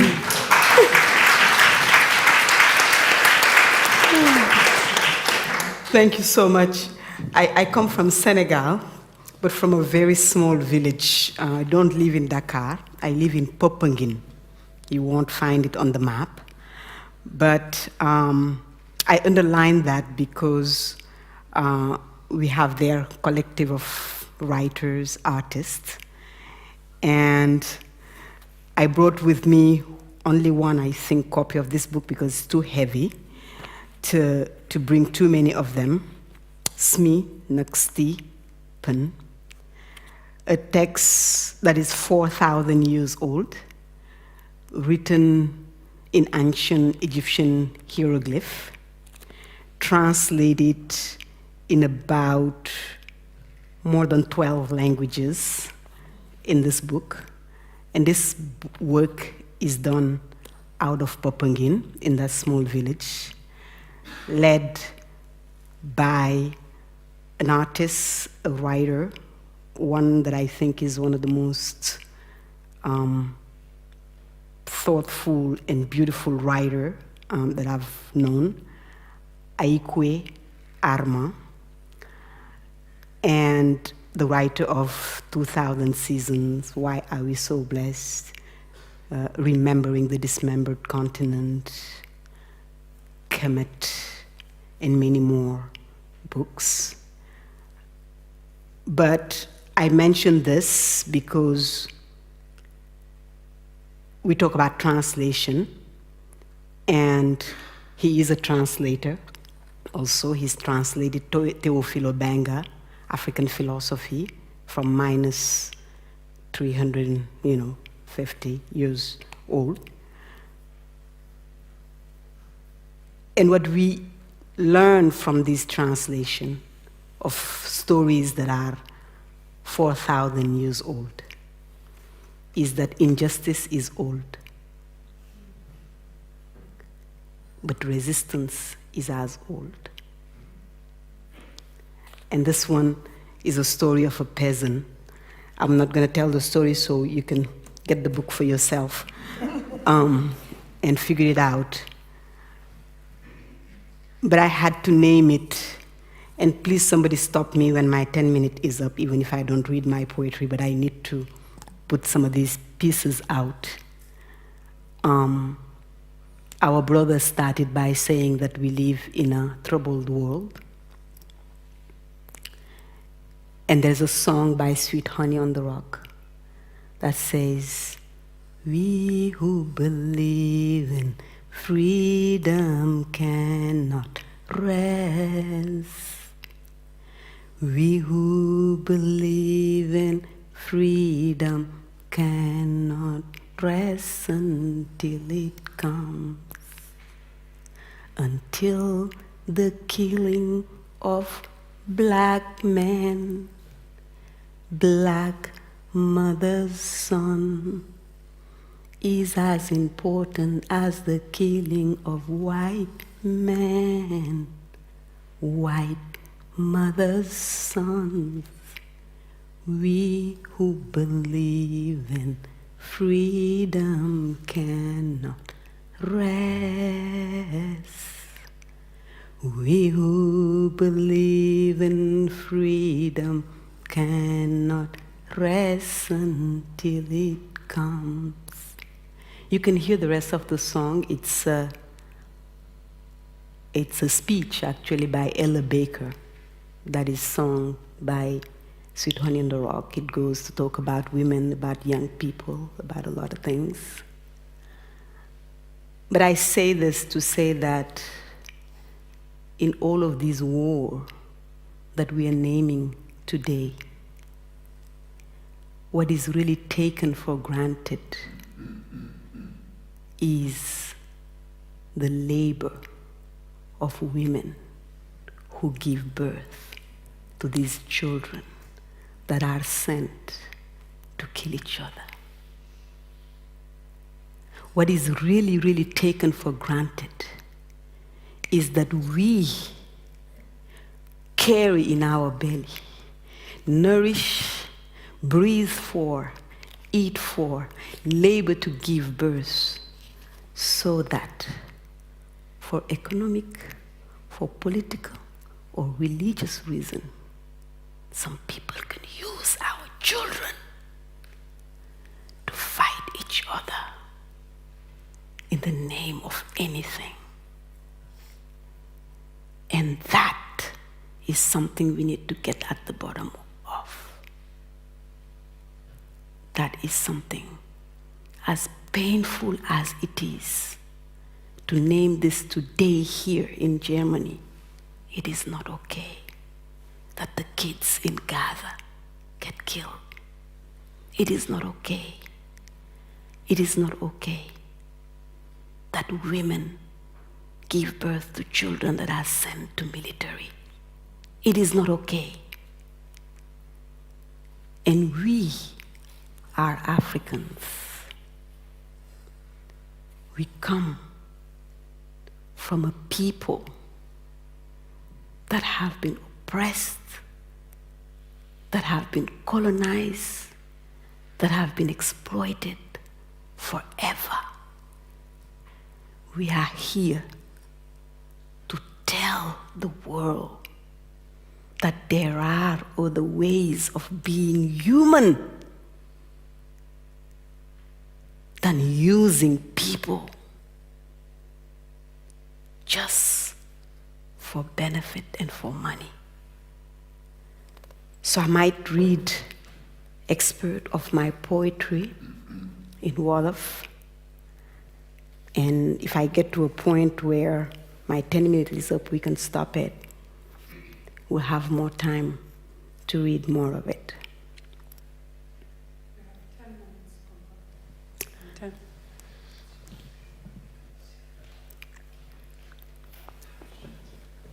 Tas sëy bi jot na.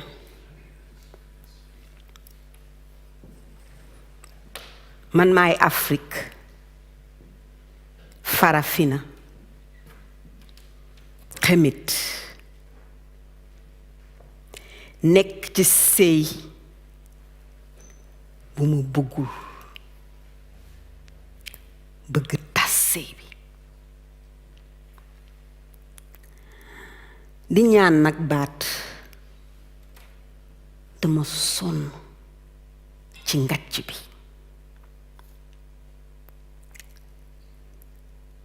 ànd ak samay doom ñu xiif yor ay xeer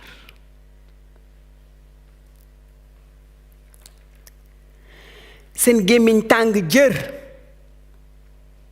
seen xol ñeme dee ci géej ak ci kaw suuf ñuy gént ni ay dof bëgg doon ñi gën ci àdduna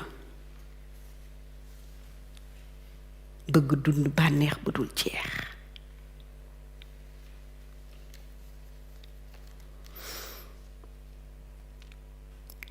may wëlbatiku janook ay ati siifkat ak ngacckat man maay Afrique man maay Kemet man maay Farafina sama deret yàgg wol lool sama deret yàgg wol lool sama alal di wàlli jëm feneen feebaru ger bu bon moo fi toog ci donka sigéem dañu ma sampal ay butéel takkee ma ay bor muy ndimbal bu bon bu ma tëj ma am sikki sàkka lool ci sama taar may soppi sama der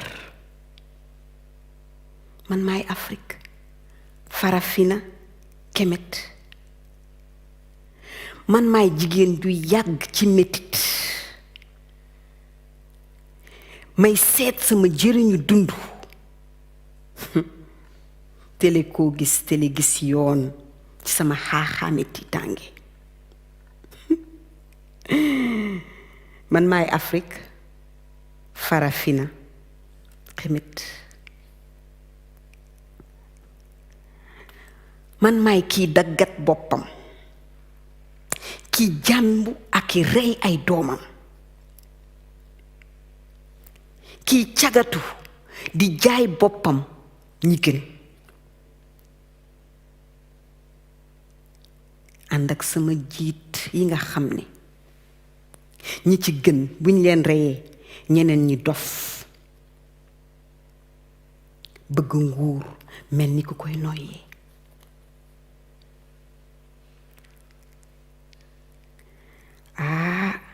ñi nga xam ne man maa leen jox man ma gëm leen ñu may jëriñu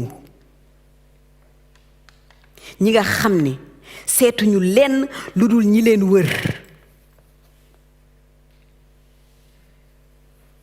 ñi nga xam ne faalewuñu ma bëgguñu ma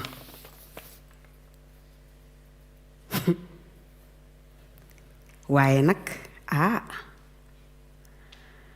dafa mel ni maa ngi yëg ngelaw bu bees ci kaw suuf mësunoo gis ndox mu yéegee nii ci kaw ba ci bakkenu àdduna ay ponkali tund ñoo yëngu ay ponkali tund ñoo yëngu coppite doonatul doom ak sët waaye bis bu ne dañuy gis coppite gi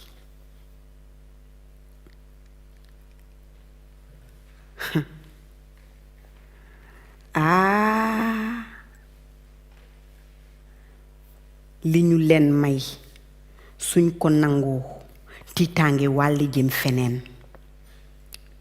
dootuñu nangu mbuumu jaam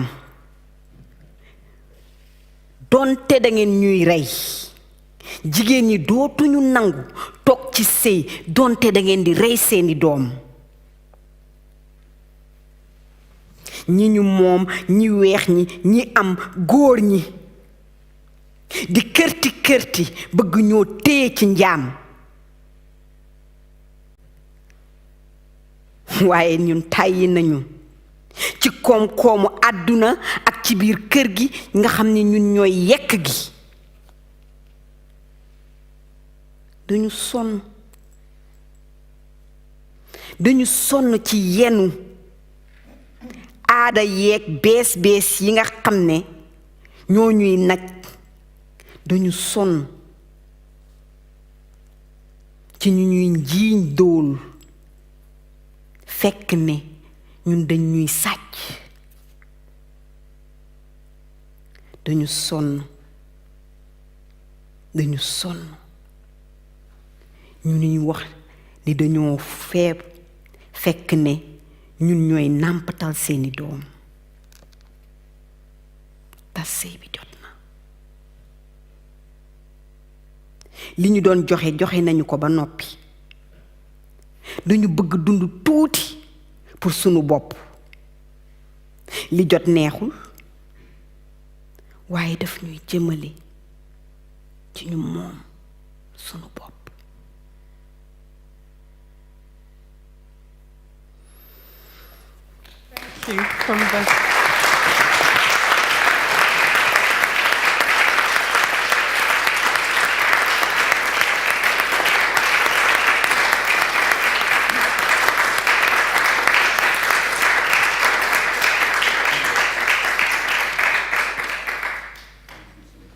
We are tired of being accused of poverty when we are victims of robbery. Tired of being accused of poverty when we are victims of robbery. Thank you.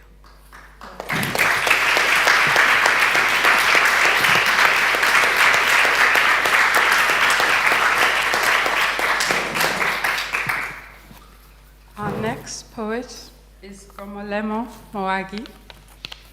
The most magical story happened 2 years ago.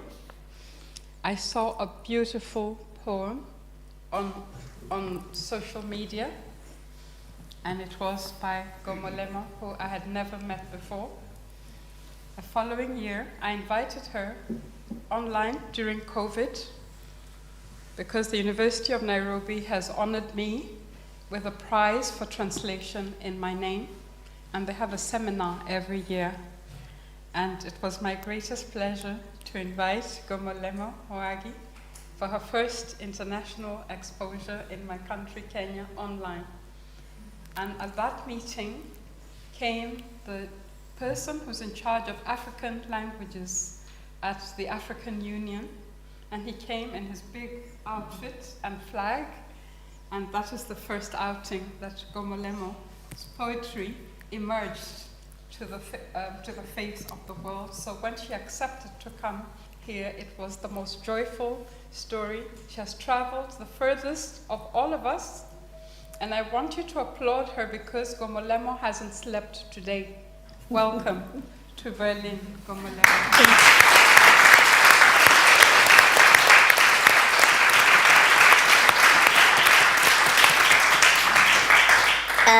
Good evening, everyone. Good evening. Can't hear you. Good evening, everyone. Good evening. So my name is Gomolemo Moagi. It's one name. Means important. So the first and foremost, I would like to thank Prof. Wangui for the honor to invite me. Firstly, for seeing my poem on social media, and took it upon herself to give me the platform to read it to her colleagues when she didn't even know me personally, but she gave me her space and said, I don't have to read anything. You can just take my place and read your poem and translate it to us and tell us what it means. So I don't have the poem with me today, but the first poem that I'm going to read is basically the continuation of that poem, which speaks about Hukutlela Hae, meaning take me back home, right? So our freedom fighters who fought during apartheid, some of them were murdered in prisons across the country, and they were never buried properly. And in our African tradition in South Africa, we have a strong belief that when a person has passed, the spirit needs to be collected. Because if the spirit is not collected, they will not rest properly. So the spirit needs to be collected to be taken back to where their ancestors are laid at, or they are buried. So the poem goes, Ho kgutlela hae. Ke batla ho kgutlela hae. Lapeng mo khunwana ya ka e jetsweng teng. Le aleng mmele wa ka ka kobo ya mobu wa lapeng. Mo moya wa ka o tla tiana le difela tsa tjhaba seso. Ke tla ke amohelwe ke baheso ba se ba ileng fatsheng le ka kwana. Le apese mmele wa ka ka mofuthu wa diboko tsa bang okametseng. Meyogo ya ka ya gapatseya. Mmele le moya wa ka di letse manong. Ruri ke thaba ha le nkgutlisetsa hae. Ke tle ke iphumolele ka kgotso. Ke lakatsa ho tlela hae. That's my first poem.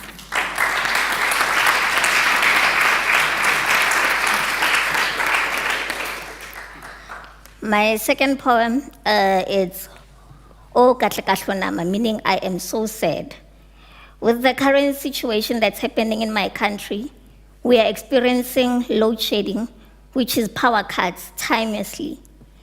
That leads to a lot of our people whom have been unemployed and have opened their business, for their business to shut down because they cannot work anymore because of no electricity. Their businesses fail. That means more people get unemployed. The poorer gets more poorer. The richer gets more richer because they can afford your alternative power, your generators. But our people back at home cannot afford because of rising prices of inflation, petrol, and all that. This is my poem in ode to that. O Katlekahlonama, ke pelo bohloko hoo ke sa kgoneng ho hlalosa. Hlaloso ya ka e digapa. Setjhaba sa rona se senyehile ke lefu lena la COVID. La tle la re amoha bao re ba ratang. Batho ba lahlehelwa ke maphelo ke kokwanahloko ena. Pono ya batjha ya tle ya fifala. Mesebetsi ya qibidia. Sa mobu o phonyoha matsohong. Bana ba siya batswadi. Baholo ba pata batjha. Dikgwebo di felletswe. Bitsong la mabone a timang. Motlakase o nyamela bosiu le motshehare. Se ka se thotsela sa qoqolosing. Ho timeng ha mabone, jwalo ka ho dikela ha letsatsi. Ke ho kwenyeha ha ditoro, dreams, dipono, visions, bokamoso, future, le boiphediso, livelihoods. O Katlekahlonama.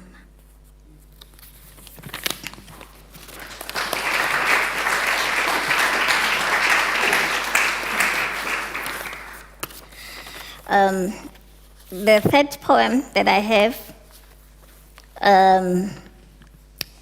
is called Mupi, meaning creator. In our language, our creator, we call him Tlatla Machol. Can you please say Tlatla Machol? God. Mupi ke a leboha. O ntlisetsa mofuthu mariheng a bophelo. O nkapesa ka lerato fatsheng le apereng lehloyo. O mpopile ka sebopeho se setle se babatsehang seo e leng wena ka sebele. Tseleng tsaka tsohle ke wena mokganni wa leeto la ka. O mosireletsi wa ka ha ke qoswa. Ruri ke a leboha Mupi. Ramasedi, Mohale, Qhoboshiane, Tlatla Macholo.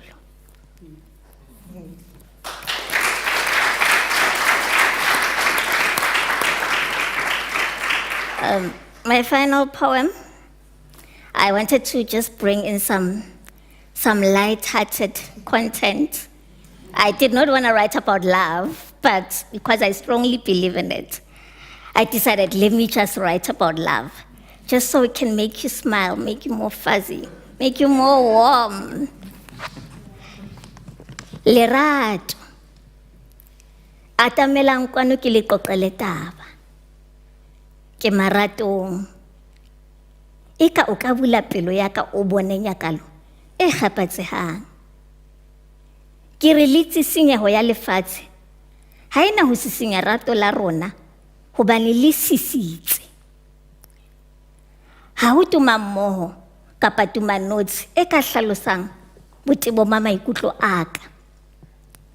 Isita le bukantswe ha ena mantswe a lekaneng ho penta setshwantsho se pelong ya ka. Rato la hae ke mmino tsebeng tsa ka, ke tuduetso e morethetho. Ha a ntadima o nketsa ke ikutlwe eka ke nna fela motho ya phelang fatsheng lena. Tatso ya lerato la hae le monate sa mahe a dinotshi lemeng la ka. Poseselo ya ka ke lethabo ho yena. Ke marato.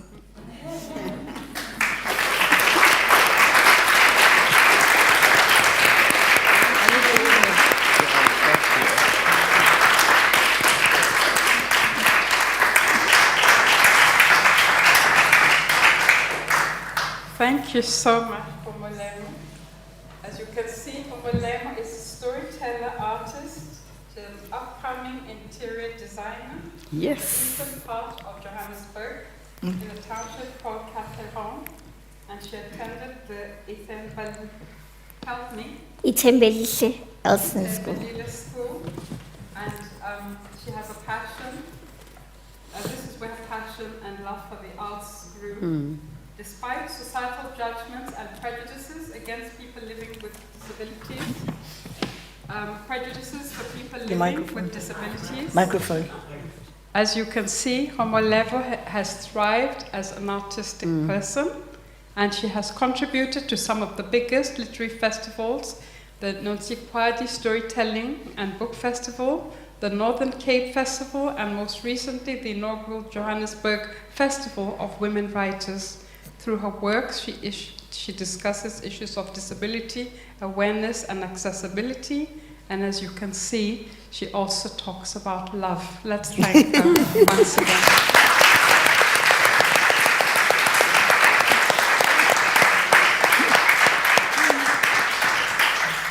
Now, the next story that I'm about to tell you is a sad and a happy one. I met Canon Francis Omondi under very sad circumstances. We lost one of our greatest thinkers in Kenya, Professor Michere Mogo, who we'll be hearing about later in this festival with her play, which has been adapted and translated by Henning, who's one of the curators of this festival. And Canon Francis Omondi was the person who prayed with Professor Michere Moko, who had been ill for a very long time, and it was upon him that the difficult task of having the festival for her farewell, both in Syracuse, where she taught and where she died, and then he had to take her home and give her her last funerary rites in Kenya, because Canon Francis Omondi is a man of the cloth, but he also speaks 23 languages, which is why we have invited him here. He's also from Kenya, like me, and it's a great joy and delight for me to welcome Canon Francis Omondi here today. Karibu. Thank you.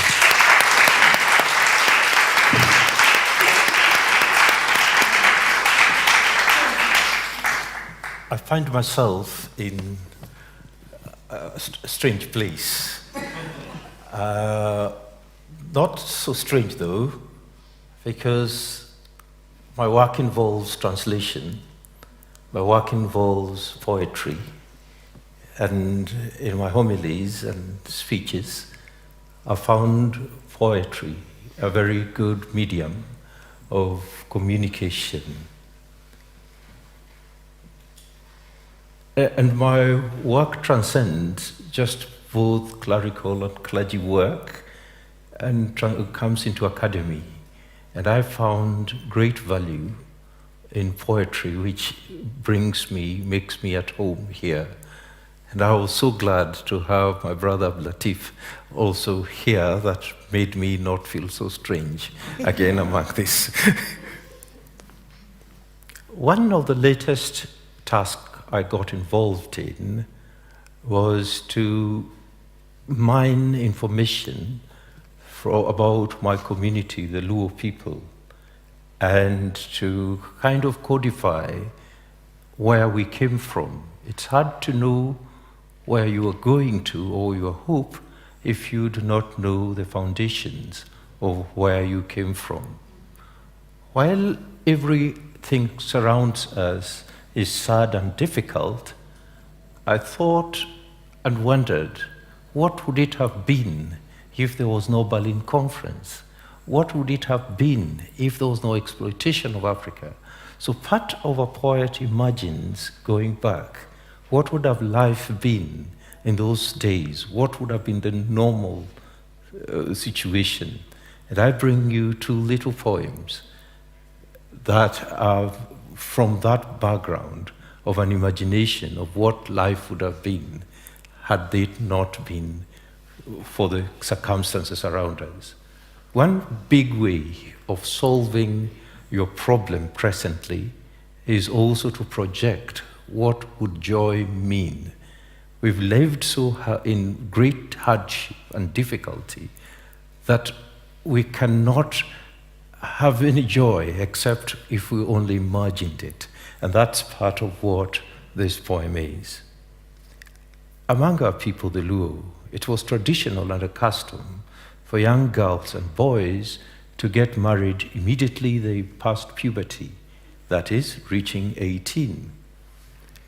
It was the duty of parents at that time to help them make sure they settled in a family. Love in this context meant that you must go to a people different from you to receive you, to love you, and also receive people you didn't know to love. And it was a communal thing. In this poem of Nyombo, that is marriage, I will want to express some of the nuances in our culture. That there are things only your father could tell you. There are things that were left for your grandmother and your grandparents to tell you. And there are things that your mother would be the only one who would teach you. In other words, the whole community got involved in raising you. We live in a context where you have you and your parent, and that has made it very difficult. And so this lady sang. The fear of not allowing one to get married was imposed on us, that the person, if he died and married, it would be difficult. They will come back and haunt you. You'll see the images of the ghosts in the village. And so this was that avoidance of troublesome future. 2, poetry for us, we didn't have it in the sense that you in Europe have poetry.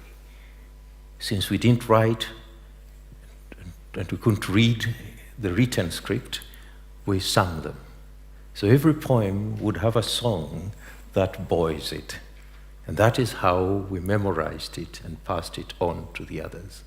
So it's made in an easy way that can both be said and can find a tune and be sung with whoever. I'll do it in Dholuo. Pok ayudo ng'ama nyuoma, adhi atedi kuon e ode. E wuoyi duto negi chara pong' to pok atedo. Auma. Mama nyowino, mama, auma. Nyowino, mama, auma. Kata rwak lepa duto. Mama, nini nyuola nono, chuorumo.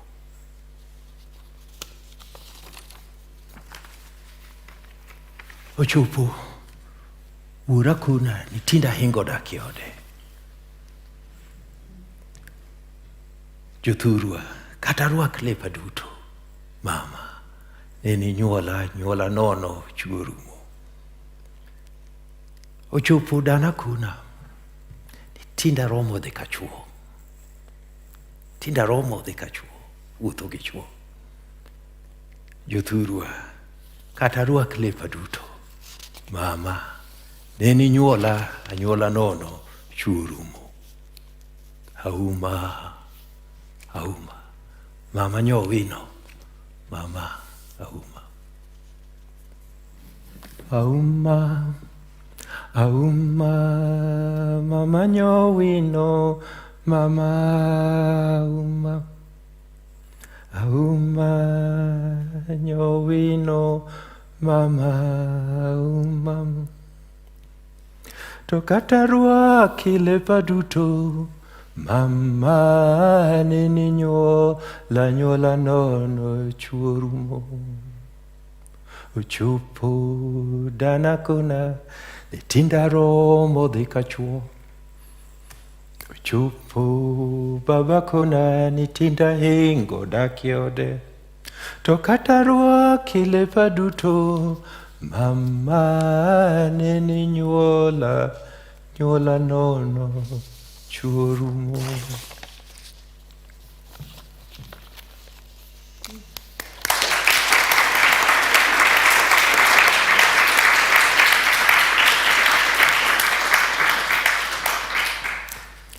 Our people also had a concept of what we call boasting, and it could also be called praising. Someone would take a proverb and would boast of who they are. And it was revealed in several occasions.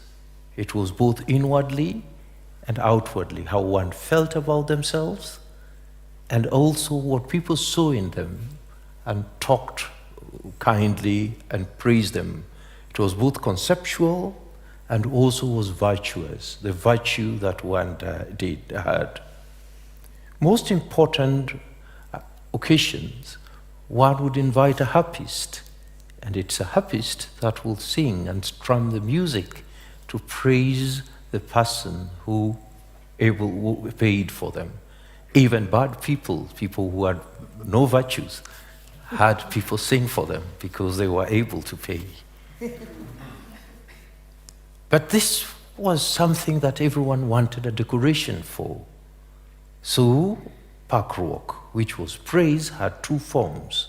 The inward that talked about one's virtues, one's achievement, or one's character, and the outward, that things they did for others.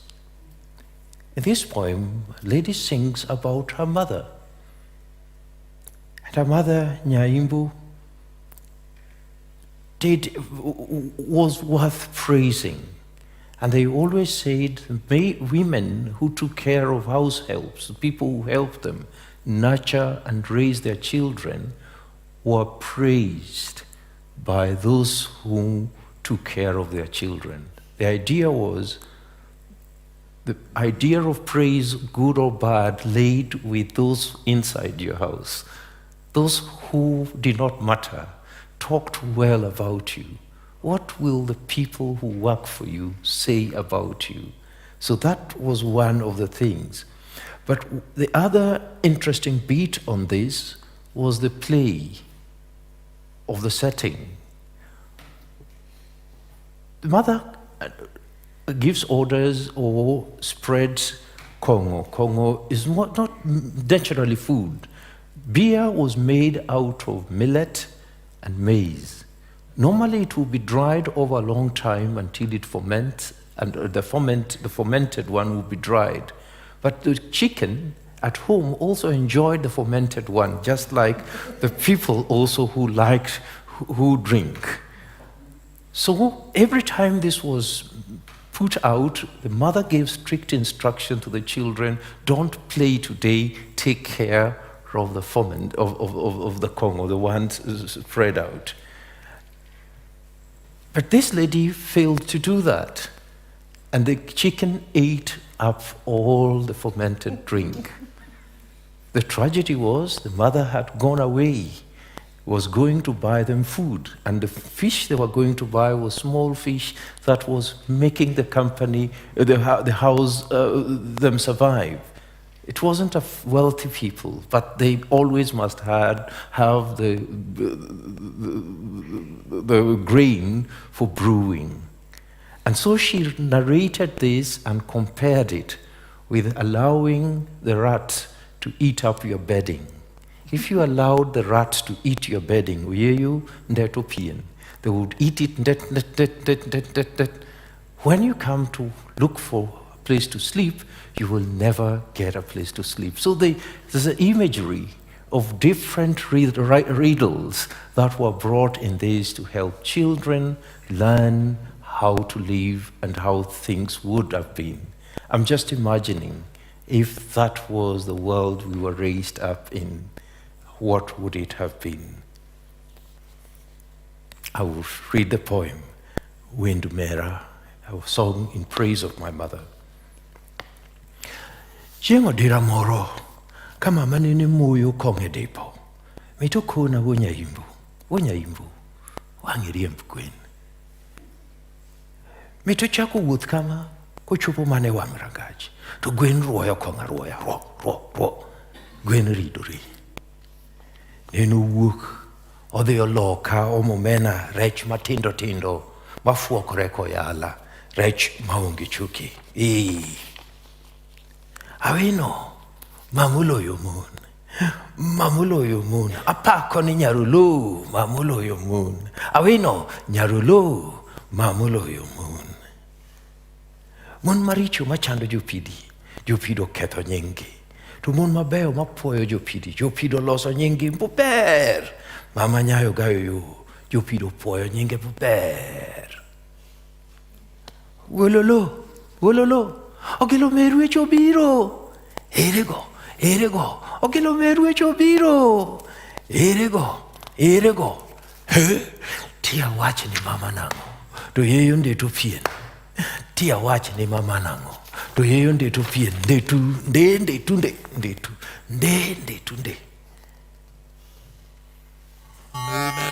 Nena galo na iko biro.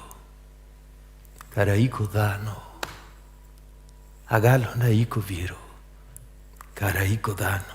To nena thagra malich yawa, nyaralo, athagra malich yawa, nyaralo, ulolo. Tengo dira moro kama manene moyo komede po. Mitoko na wonyaimbu, wangiriembu gwen.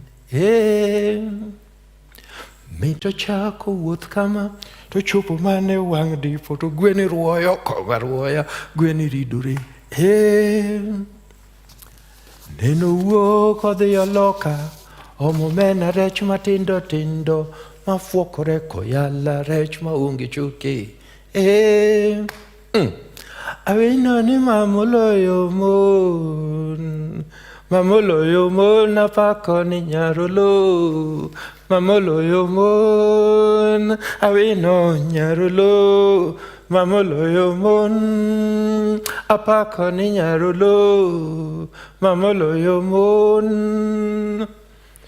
Mon maricho matuono jopidi, jopido ketho nying-gi. To mon mabeyo marito jopidi, jopido puoyo nying-gi buber. Mama nyarogayo, jopido puoyo nying-gi buber. Okelo merwech obiro, erego. Okelo merwech obiro, erego. Tia pim ni mama nango, mayonde to pien. Tia pim ni mama nango, mayonde to pien nde tunde.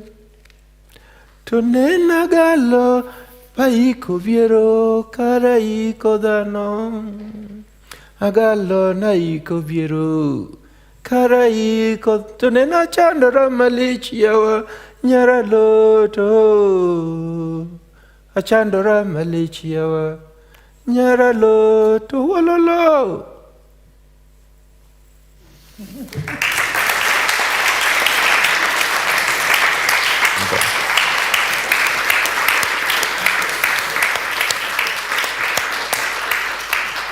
For the formal introduction, Canon Amonti is a cleric, a scholar, a writer and community leader.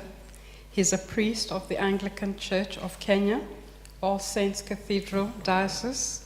He is a lecturer at St. Paul's University in Limuru and the South Africa Theological Seminary, and research tutor at Oxford Centre for Religion and Public Life.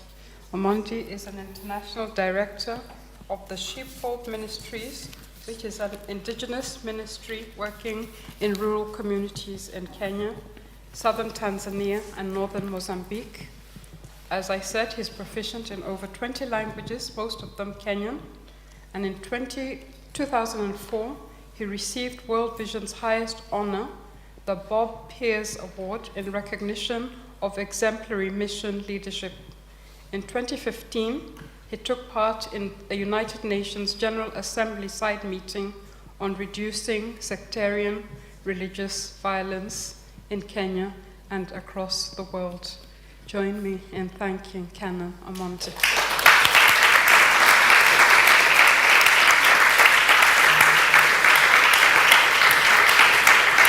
Oh, there's one. And now we're going home to my other home in London, and I'm so delighted to welcome Annie Domingo. Annie Domingo is an actor and director and author who works a lot for radio, television, film, and theatre.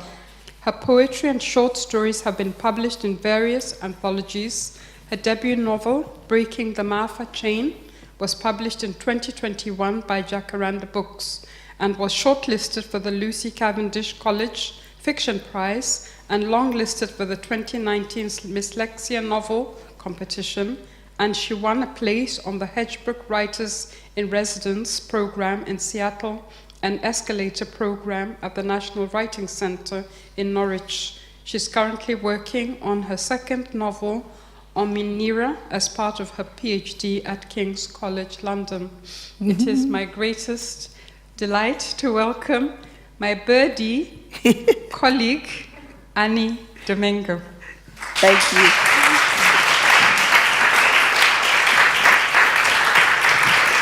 Thank you very much. Thank you very much. How many of you here know Maya Angelou? Have you heard about Maya Angelou? Yeah. She is one of my most favorite poets and storytellers. And I read a lot of her poems when I was growing up. I come from Sierra Leone, or my parents come from Sierra Leone. I grew up in Sierra Leone. I was born in London, but I grew up in Sierra Leone. And then I went back to England to study. And a few years ago, Sierra Leone, unfortunately, had the war that went on for several years. And part of the problem then was the women and how they were to manage. Somebody was talking about the children, and you had the child soldiers. You had people who were being killed, amputated, and the women stood strong. And somebody asked me about my feelings for it. And I thought about Maya Angelou's poem, And Still I Rise. These women were fighting, they were strong, and they went on and on. And I wanted to communicate with the women in Sierra Leone. Now, the language that's spoken most, there's several tribes, but we speak Creole. There are various versions of Creole or Pidgin in various different countries, but Creole in Sierra Leone is very precise. It is a language. It is not a pidgin.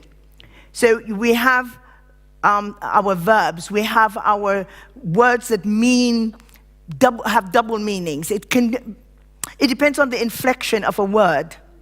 So for me, to communicate to the women of Sierra Leone, I had to write it in Creole. And this is my version of Maya Angelou's And Still I Rise. And it's called I Go Grap. Una ki write me down na history with una bitter twist lie. Una ki mass me down na ground. But like a jotty, I go grap. Do ya? Na me dry eye na indi ambog you? What you make una vex so? Now because I the work like I say I get oil well where I the pump na me pala. Just like a moon, and like a sun. Just like how we know say, see what's go sote, it go come back. Just like how autumn with the abop.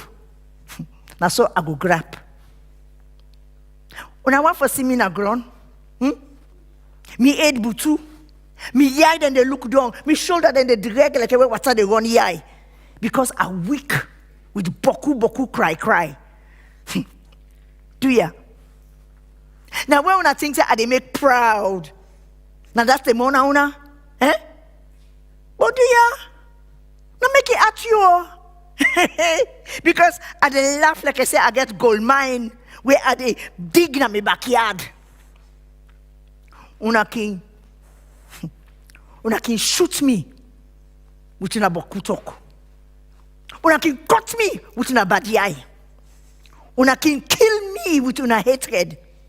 But just like a breeze where they blow, I go grab. Do ya? Now me fine body. Now that make una bottom belem well.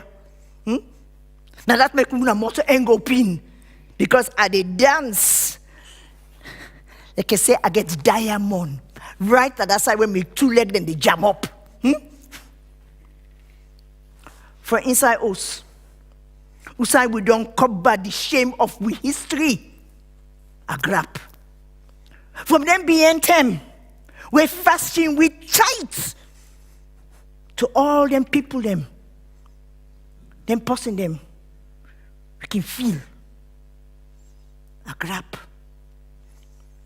Me na black ocean, we wide and can jump, where they swell and turn over. Me, now they bring the tide come back. I left behind all them day them, all them net where I don't tremble and afraid. I grab for watch, do clean, we find bad. Fine, bad. A grab. I come with all them presents and with them people them from before. Then don't left for me. Me na the dream and the hope of the slave. I grab. I grab. I don't grab.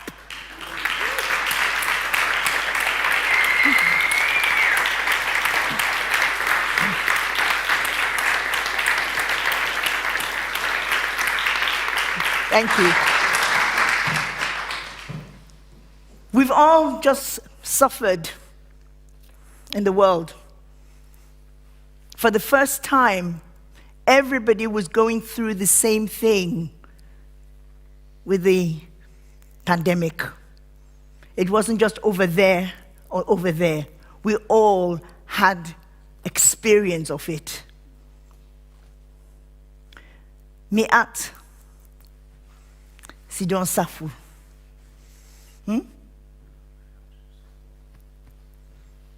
Mi'at Sidon Safu. Because I know say, but all where the world turn about outside.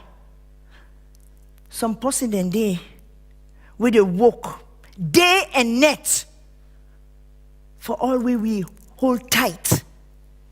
So nothing no go ambogwi. Mi'at Sidon Safu. Because I know say pa all way we tin up one by we self. And we know say we not there near we comping.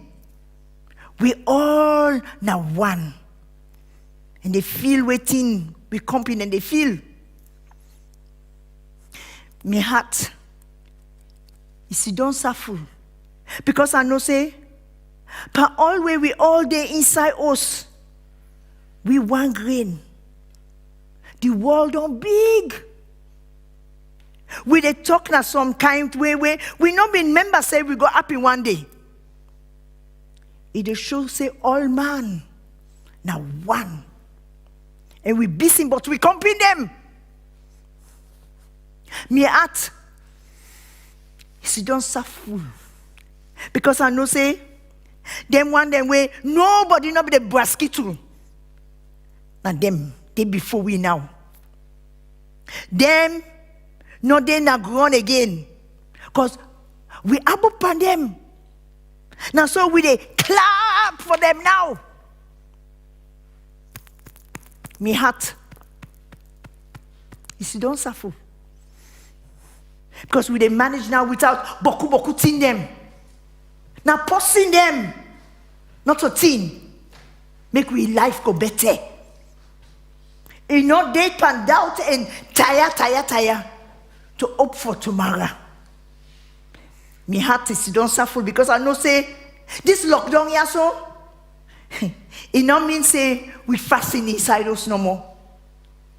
It make we act swell big. So we able for pray for them. Then one day they don't lost themselves. Me heart don't suffer. Because I know say all this boku wahala and plaba go tap one day. Even at this crazy thing so, we don't find true likeness and ajo. And we they sing with we full heart. My heart don't suffer. Because I know say today na bunya. We get them for Tinap and Jerry. We can watch them, both them. Then they fly. Then plant them. Then they grow. Even the grown insect. You get them for many insects. Me heart don't suffer because I know say we don't know waiting they come tomorrow. We don't sit down inside us because we want for what see do clean.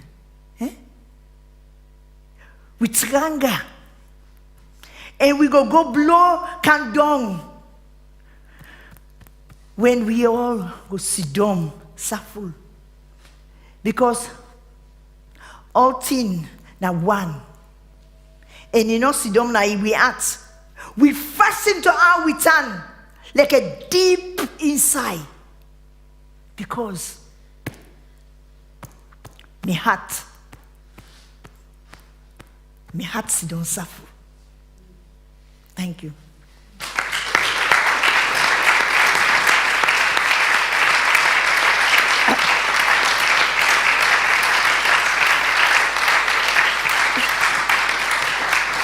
It's a funny thing. Wangui said something earlier on. When I was growing up, when I was at school in Sierra Leone, there are 13 different tribes in Sierra Leone. It's only a small country, but there are 13 different tribes. And there are even more languages. And we were not allowed to speak our language at school. If you spoke Creole or any of the Mendi, Timni, Limba, Loko, there's so many, you were punished if you spoke it. So you were not even taught how to read it or write it. It's only now that our languages are beginning to have an alphabet, they're teaching some of it at school now, hallelujah. But I had to teach myself not to speak it, but how to write it and also how to read it. Sometimes I would read it as if I was 4 years old. Because me na titi. But I've taught myself. Because I believe in education. I believe that we should know where we came from to know where we're going. And I wrote this poem a few years ago when they were talking about, it was celebrating the girl child. And it's called Because Me Na Titi. Because me na titi, I like for plant my sister in here. Dance and play with me paddy them. Think say, Mambai, when I don't big, I go be doctor or judge or something if it's a scientist. I go get fumble with the one person where God sent for me. But I know say, nothing like that's not going to happen. Because me not titi. Because me not titi, me no get nothing for say but my own life. Bobo them, they ambog me boku. Big man them, they want me. Teacher them, they don't pick me height safe. Then they force me for left school before I don't get time for learn book. So, no way, no day for make I no say, me no go broke for all time. Because me not titi. Because me not titi. Then they force me for grab the money. Always me na the last one na the fumble. And the first one, for make, then go force me for make her married. Even though me only 13. I go bomb picking before me body don't ready for reach them. Then go make a bomb boku picking them. Where I don't get strength for bend them. Because me not titi. Because me not titi. Book learning go make me life better for me. Pass how we turn for me, mommy. It go help me for go before. Make I know which kind of job I can do. Whose time I can marry safe. It go make a learn for left behind all them bad things them within my mind. How I can afraid blackness. They ambog crossing them with a chakra. Because when you learn book, you the whole power. Because me na titi, book learning go better me life. Now that go open the term where they before me. It go help me for make I find fine work. I can get fine clothes and all safe. So by and by, I go able for work and I no go afraid. I go help for make me heart sit down so full. and my body not covered with confusion because me not titi. Because me not titi. Book learning go make me mind fly like a bird. It go hold me dream tight. Help me for learn how for all every day. Make her able for go in a tin up outside that keep for them. But I'm not afraid. Me, I can push come out day, me safe from inside me out.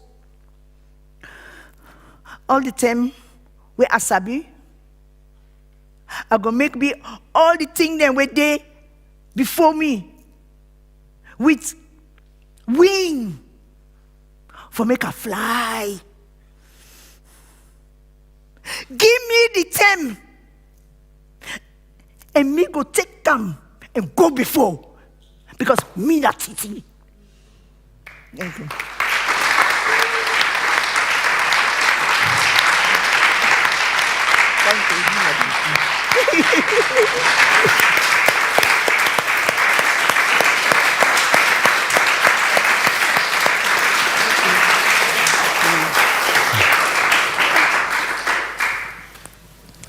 We're coming close to the end.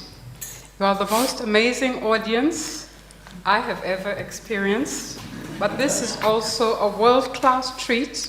I don't believe this has ever happened in Berlin or anywhere else where I have ever been in my life. So we're having a treat. So we're going to end our tour in South Africa with Nomakwesi Becker, who is a South African-German interdisciplinary artist. So we're going away and home. So she herself is a translation, and she's creating theater and poetry, performance, and written word, storytelling, and film. Her practice listens and responds to the call of collaborative finding, reclaiming, and creating home in the in-between spaces as a woman raised in multiple homes, heritages, and languages. She's trained as a theater performer, and she has expanded her work to writing for stage, screen, and page. Her works have been awarded Fringe Awards as well as been published in South Africa. Becker's poetry has led her to local and international platforms such as Poetry Africa, Isabella Stewart Gardner Museum in Boston, and Keywords in the UK. And she has most recently completed her MA in performance making at Goldsmiths University in London. Join me. I hope that Nomakwesi Becker's father is watching from Berlin. So we welcome you, and we welcome Nomakwesi Becky on the screen.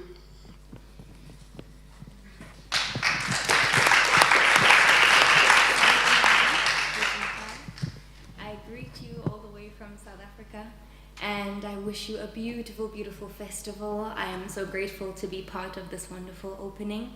And I hope to be there in person in the coming years in my other home, Deutschland. I have two pieces prepared today. As a child who has been raised by a collaboration of cultures and languages and families, this idea of languaging and translanguaging is very close to my heart. So the pieces I've prepared for you are about that experience of creating home in between all of these spaces and places that might seem like they don't belong together, but hey, look at us, we're here, belonging in the in-between, making home in the in-between. Sehr bon, Dankeschön. O Tannenbaum, wie treu sind deine Blätter. O Tannenbaum, wie treu sind deine Blätter. Dik jale na samadzini. O Tannenbaum, dik jale, wo sind deine Wurzeln? Bayangibuza ukuthi inkaba yami yembelwephi, aber was, wenn es nicht begraben ist? They ask me where my umbilical cord is buried.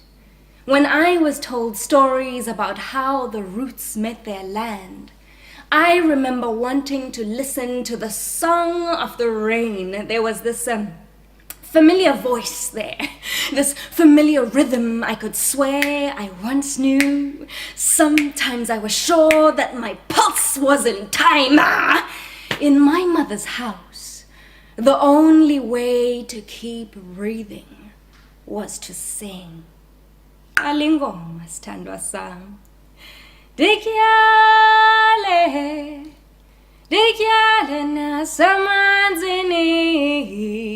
In my father's house, we danced inside a glass of water alongside bright-colored pigments and floating paintbrush hairs. Spiel doch einfach, mein Schätzchen. But sometimes the person I am painting for is simply too far. You can try as hard as you like, but you can't fold yourself into a paper plane even when somebody needs you to. To press in the creases, smooth the surfaces, and bend those corners at exactly the right angles, but hurl yourself across the ocean and you will land in it. Imanzin. Im Wasser, you will fall inside and disintegrate all the words written across your pages, the I miss you on your arms, the hang in there on your calf, even the wait for me at the door of your ribcage and the landing in the pit of your heart. All of it slowly bleeds off and across your pages the longer it stays im Wasser. Imanzin. Alongside bright-colored pigments and floating paintbrush hairs. Spiel doch einfach, mein Schätzchen, Alingom. O Tannenbaum, wo sind deine Wurzeln? Even Uroma opens the door.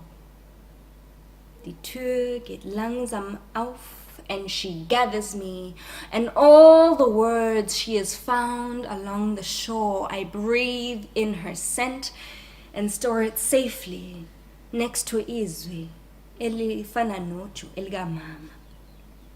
Somewhere inside of me I carry them. Opa pulls out a notebook and we multiply and long divide our joy into bits and pieces that I will tell umkhulu about, umangivakashele mapusheni, in my dreams. Oma has on her lap photo albums and we all touch the faded pictures. Their stories relived on old women's tongues. Their stories relived on old women's tongues, alive. Can you hear it? When it slips off your tongue, Gogo lives here too. On the tongues of my cousins who learnt to sew from her before I was even a drop of rain from the sky. Nanzo, can you hear it? A home where we fly.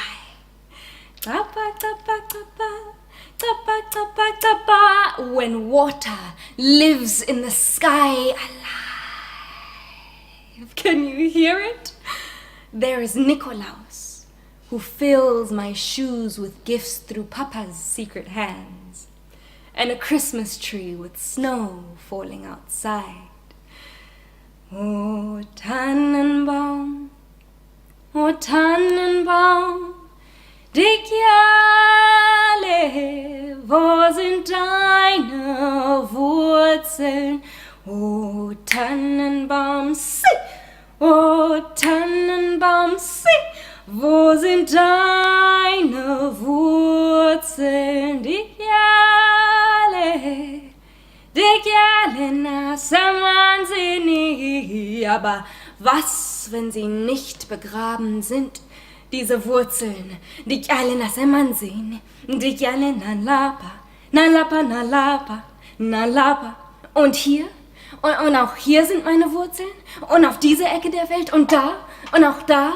and in this corner of the world, and even this here, there, all over, when my umbilical cord landed in the ocean, olwandle, Imer lives there, alive. Can you hear it? Never letting go of either of my shores. When I was water, and I knew that we are always home. Thank you. We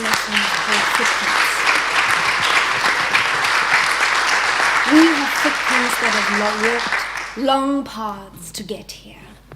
They have come from achy feet with long tales to tell. They trace the rhythms of the spoils of war that still course through our veins. These footprints, they carry other people's denial on their backs. They have been asked where we are really from and when we are returning home. These footprints have traveled far to get here, became one with the water to get here, evaporated into clouds to get here, have rained back down on us when we forgot them, when we remembered them, when we called to them, when we trembled. They sang in thunderous voices. They insist on watering the soils that we plant our dreams in. They know we were always meant to be travelers. These lands welcome us all, even when some claim divine right to it. Forgot the rights of others where they have traveled. Now question the plots we have chosen to bear this fruit in. This earth will bear it still. She knows us, and all the footprints we dream with. These footprints refuse to disappear, refuse to remain silent. They break the skies open and erupt the ground. They beg us to live out loud. Even here, even now, they have not spent centuries of becoming worthy ancestors, manifesting magic into our marrow for our bones to become a cozy home for someone else's trampling feet. These footprints will walk through our dreams if we refuse to listen in the waking hours. They will knock on the door of our sanity and turn the house upside down until we pry open the rusty locks that spent so much time lost at sea. They are not angry at us. They need us to breathe. These footprints have come too far for us to forget that they live only when we sing our lives out loud, when we show up when summoned. Sabelani niyabizwa.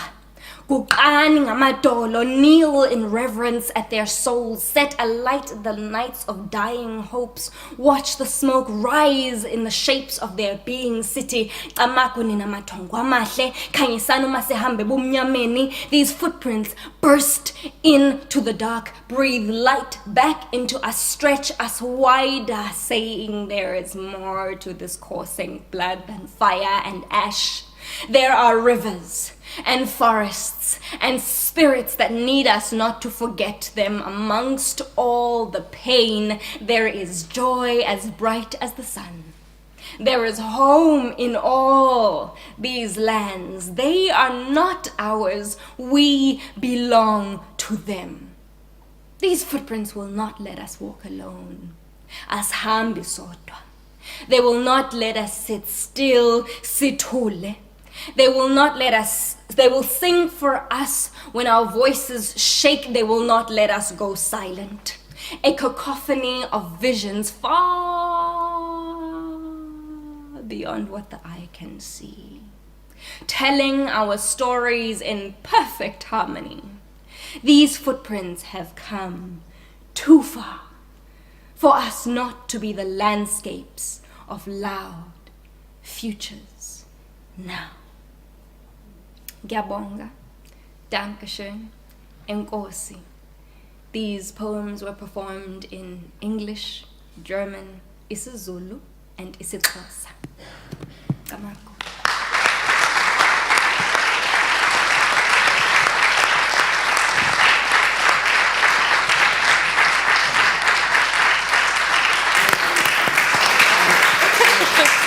Thank you.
It's my greatest pleasure to welcome our brother Eugene Skeef from South Africa. Eugene, can you hear us?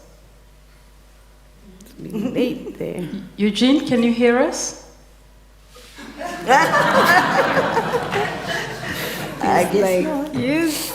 It's my greatest pleasure to welcome Eugene Skeef from South Africa. Eugene, can you hear us? Oh, there's a delay. Yes, I hear you. Eugene, can you hear us?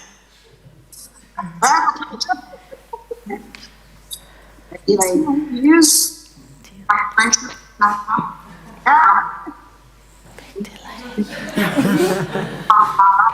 Can you hear us? Yes, I hear you. Yes, I hear you. I hear you. Oh dear. Okay, Eugene, it's all yours. Take it over, please. Love it. Oh dear. The sound. What is it?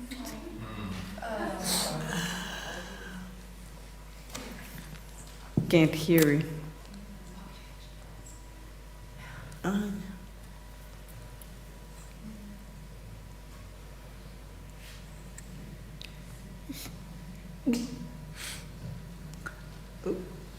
Hey.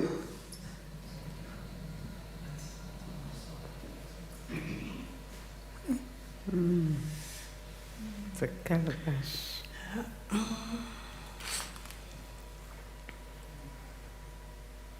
O Damini, O Jama, O Sijatu, O Fagate, O Mhau, O Khengwa, O Ngwangwini, O Moni, O Seti, O Msanchi,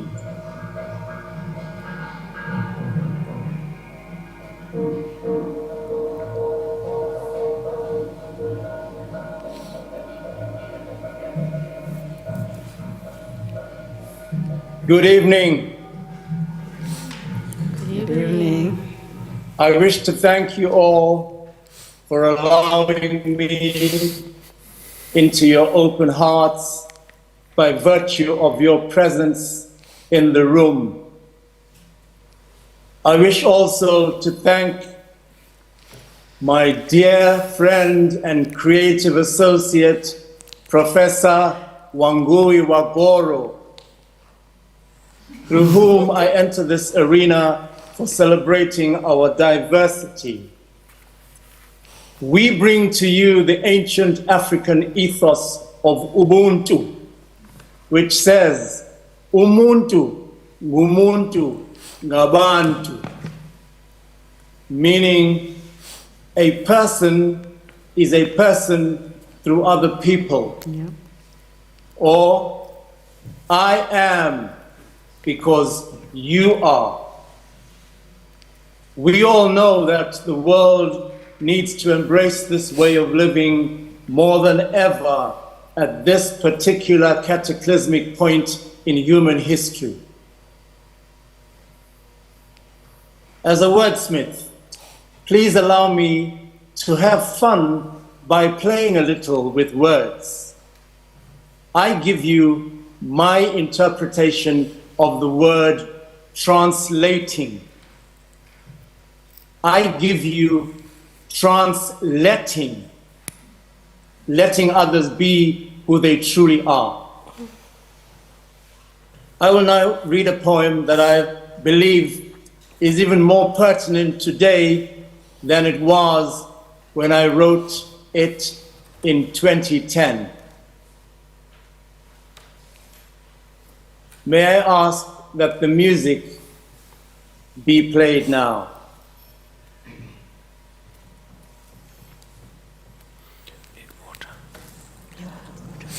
This one has not been used.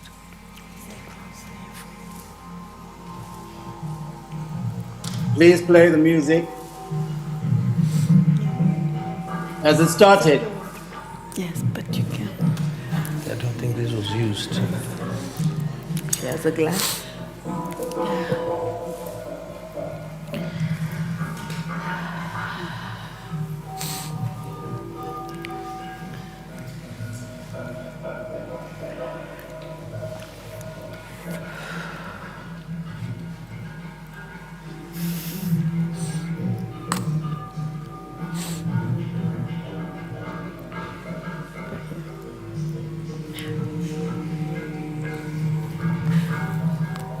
Can't hear. Just bear with me, I'm having technical problems here.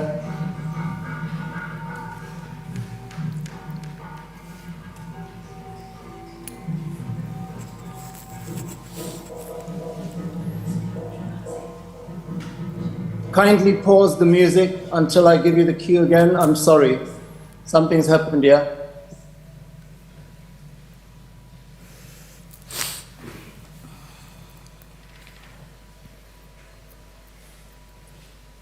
Please start the music again. I'm sorry.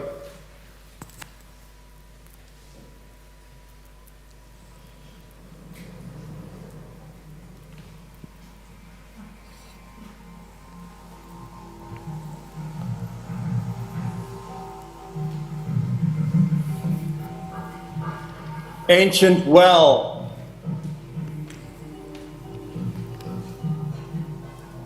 Ancient well.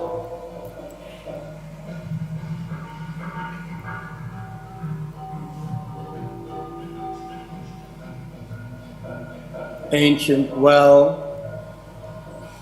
A child does not speak her mother tongue. Her mother lost her tongue while singing of the pain that rose from the unquenchable tides of her memory.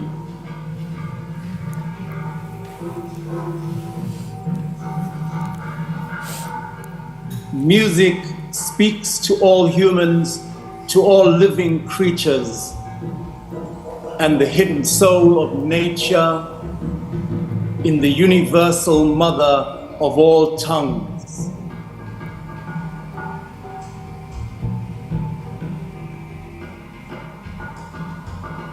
And so the child wandered among the silent ruins, drawn by an inscrutable whisper of an ancient melody.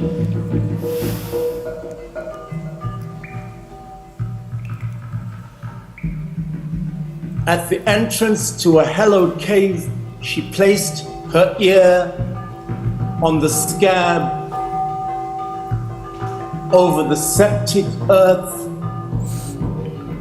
where once there ran a river that soothed the stuttering of a serpent with 7,000 tongues.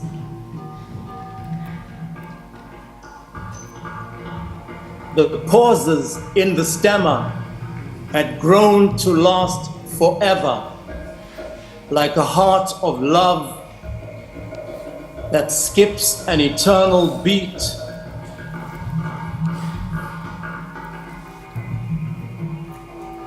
The girl entered the cave, and the luminescence of the inscriptions colored the water of her closed eyes with transcriptions of sacred songs, lingering on the tips of the tongues of the departed.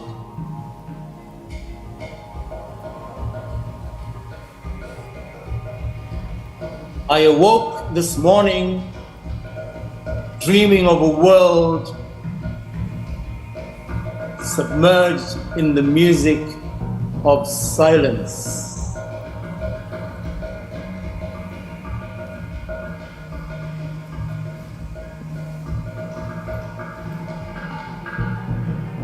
Thank you.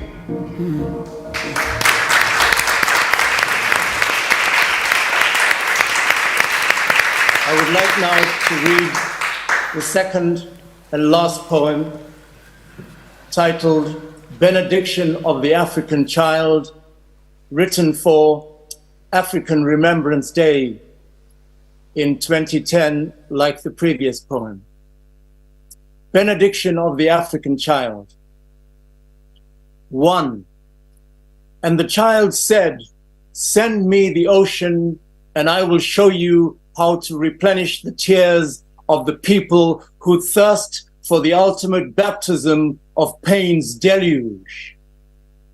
And she looked up towards the heavens of our memory, and the fire from her blood-filtered eyes lacerated the darkened skies and tore them asunder with a meridian rupture that cleansed the air of all lingering uncertainties.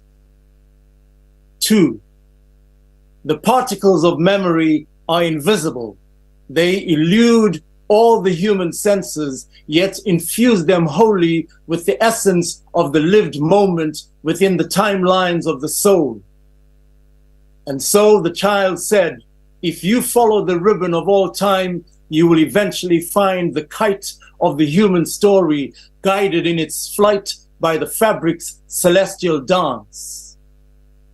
You will rediscover the genesis of all songs, all dances, all portrayals of the immortal in its journey across the unmeasured millennia. 3.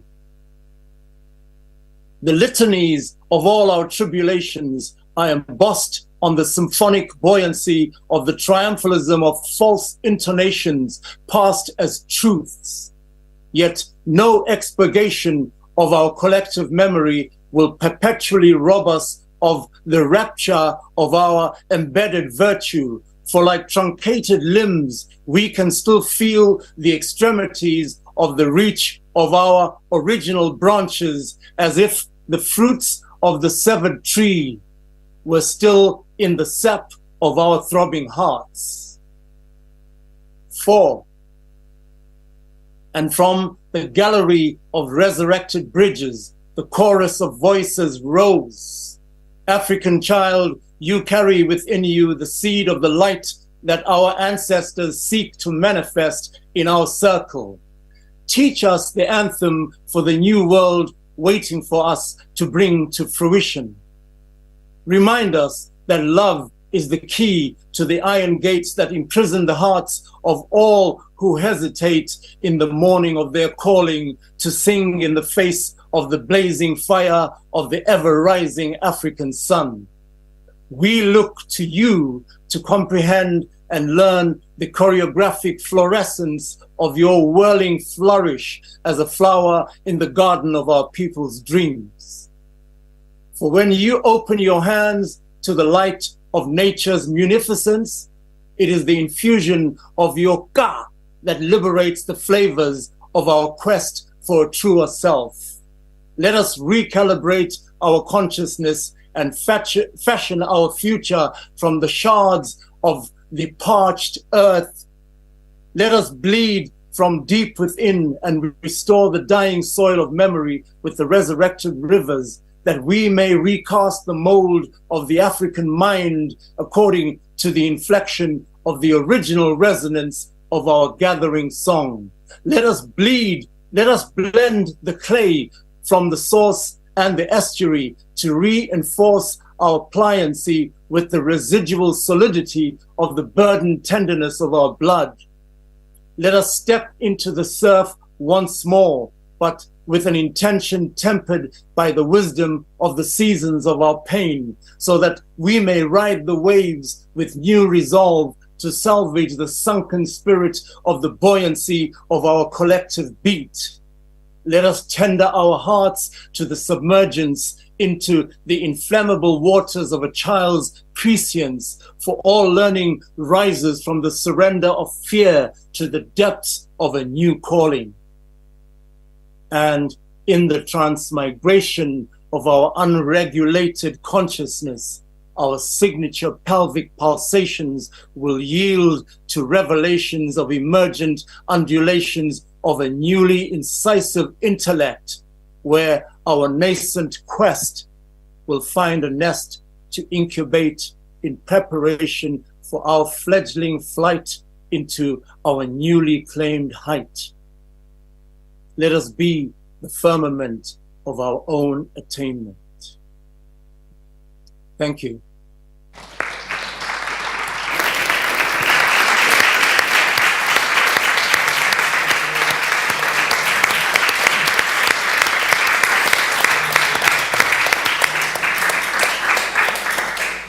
That is Professor Eugene Skeef. He's at the Guildhall School of Music. He's a professor at the University of Johannesburg. He's been Poetry Africa's guest this year, and he is our final performer this evening. You have experienced a pre-1884 fireside storytelling in Berlin. It is my greatest pleasure to present you Canon Omondi.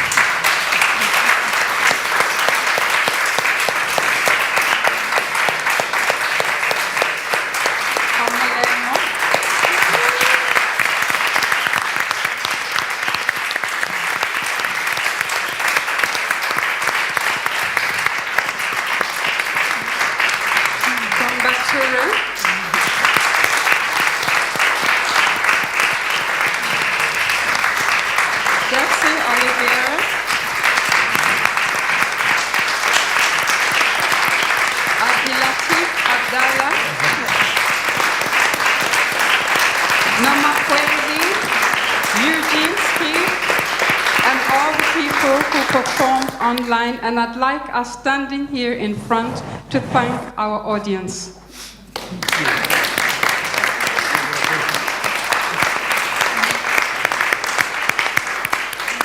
And we take a bow. 1, 2, 3. We take a bow. Yes, ma'am.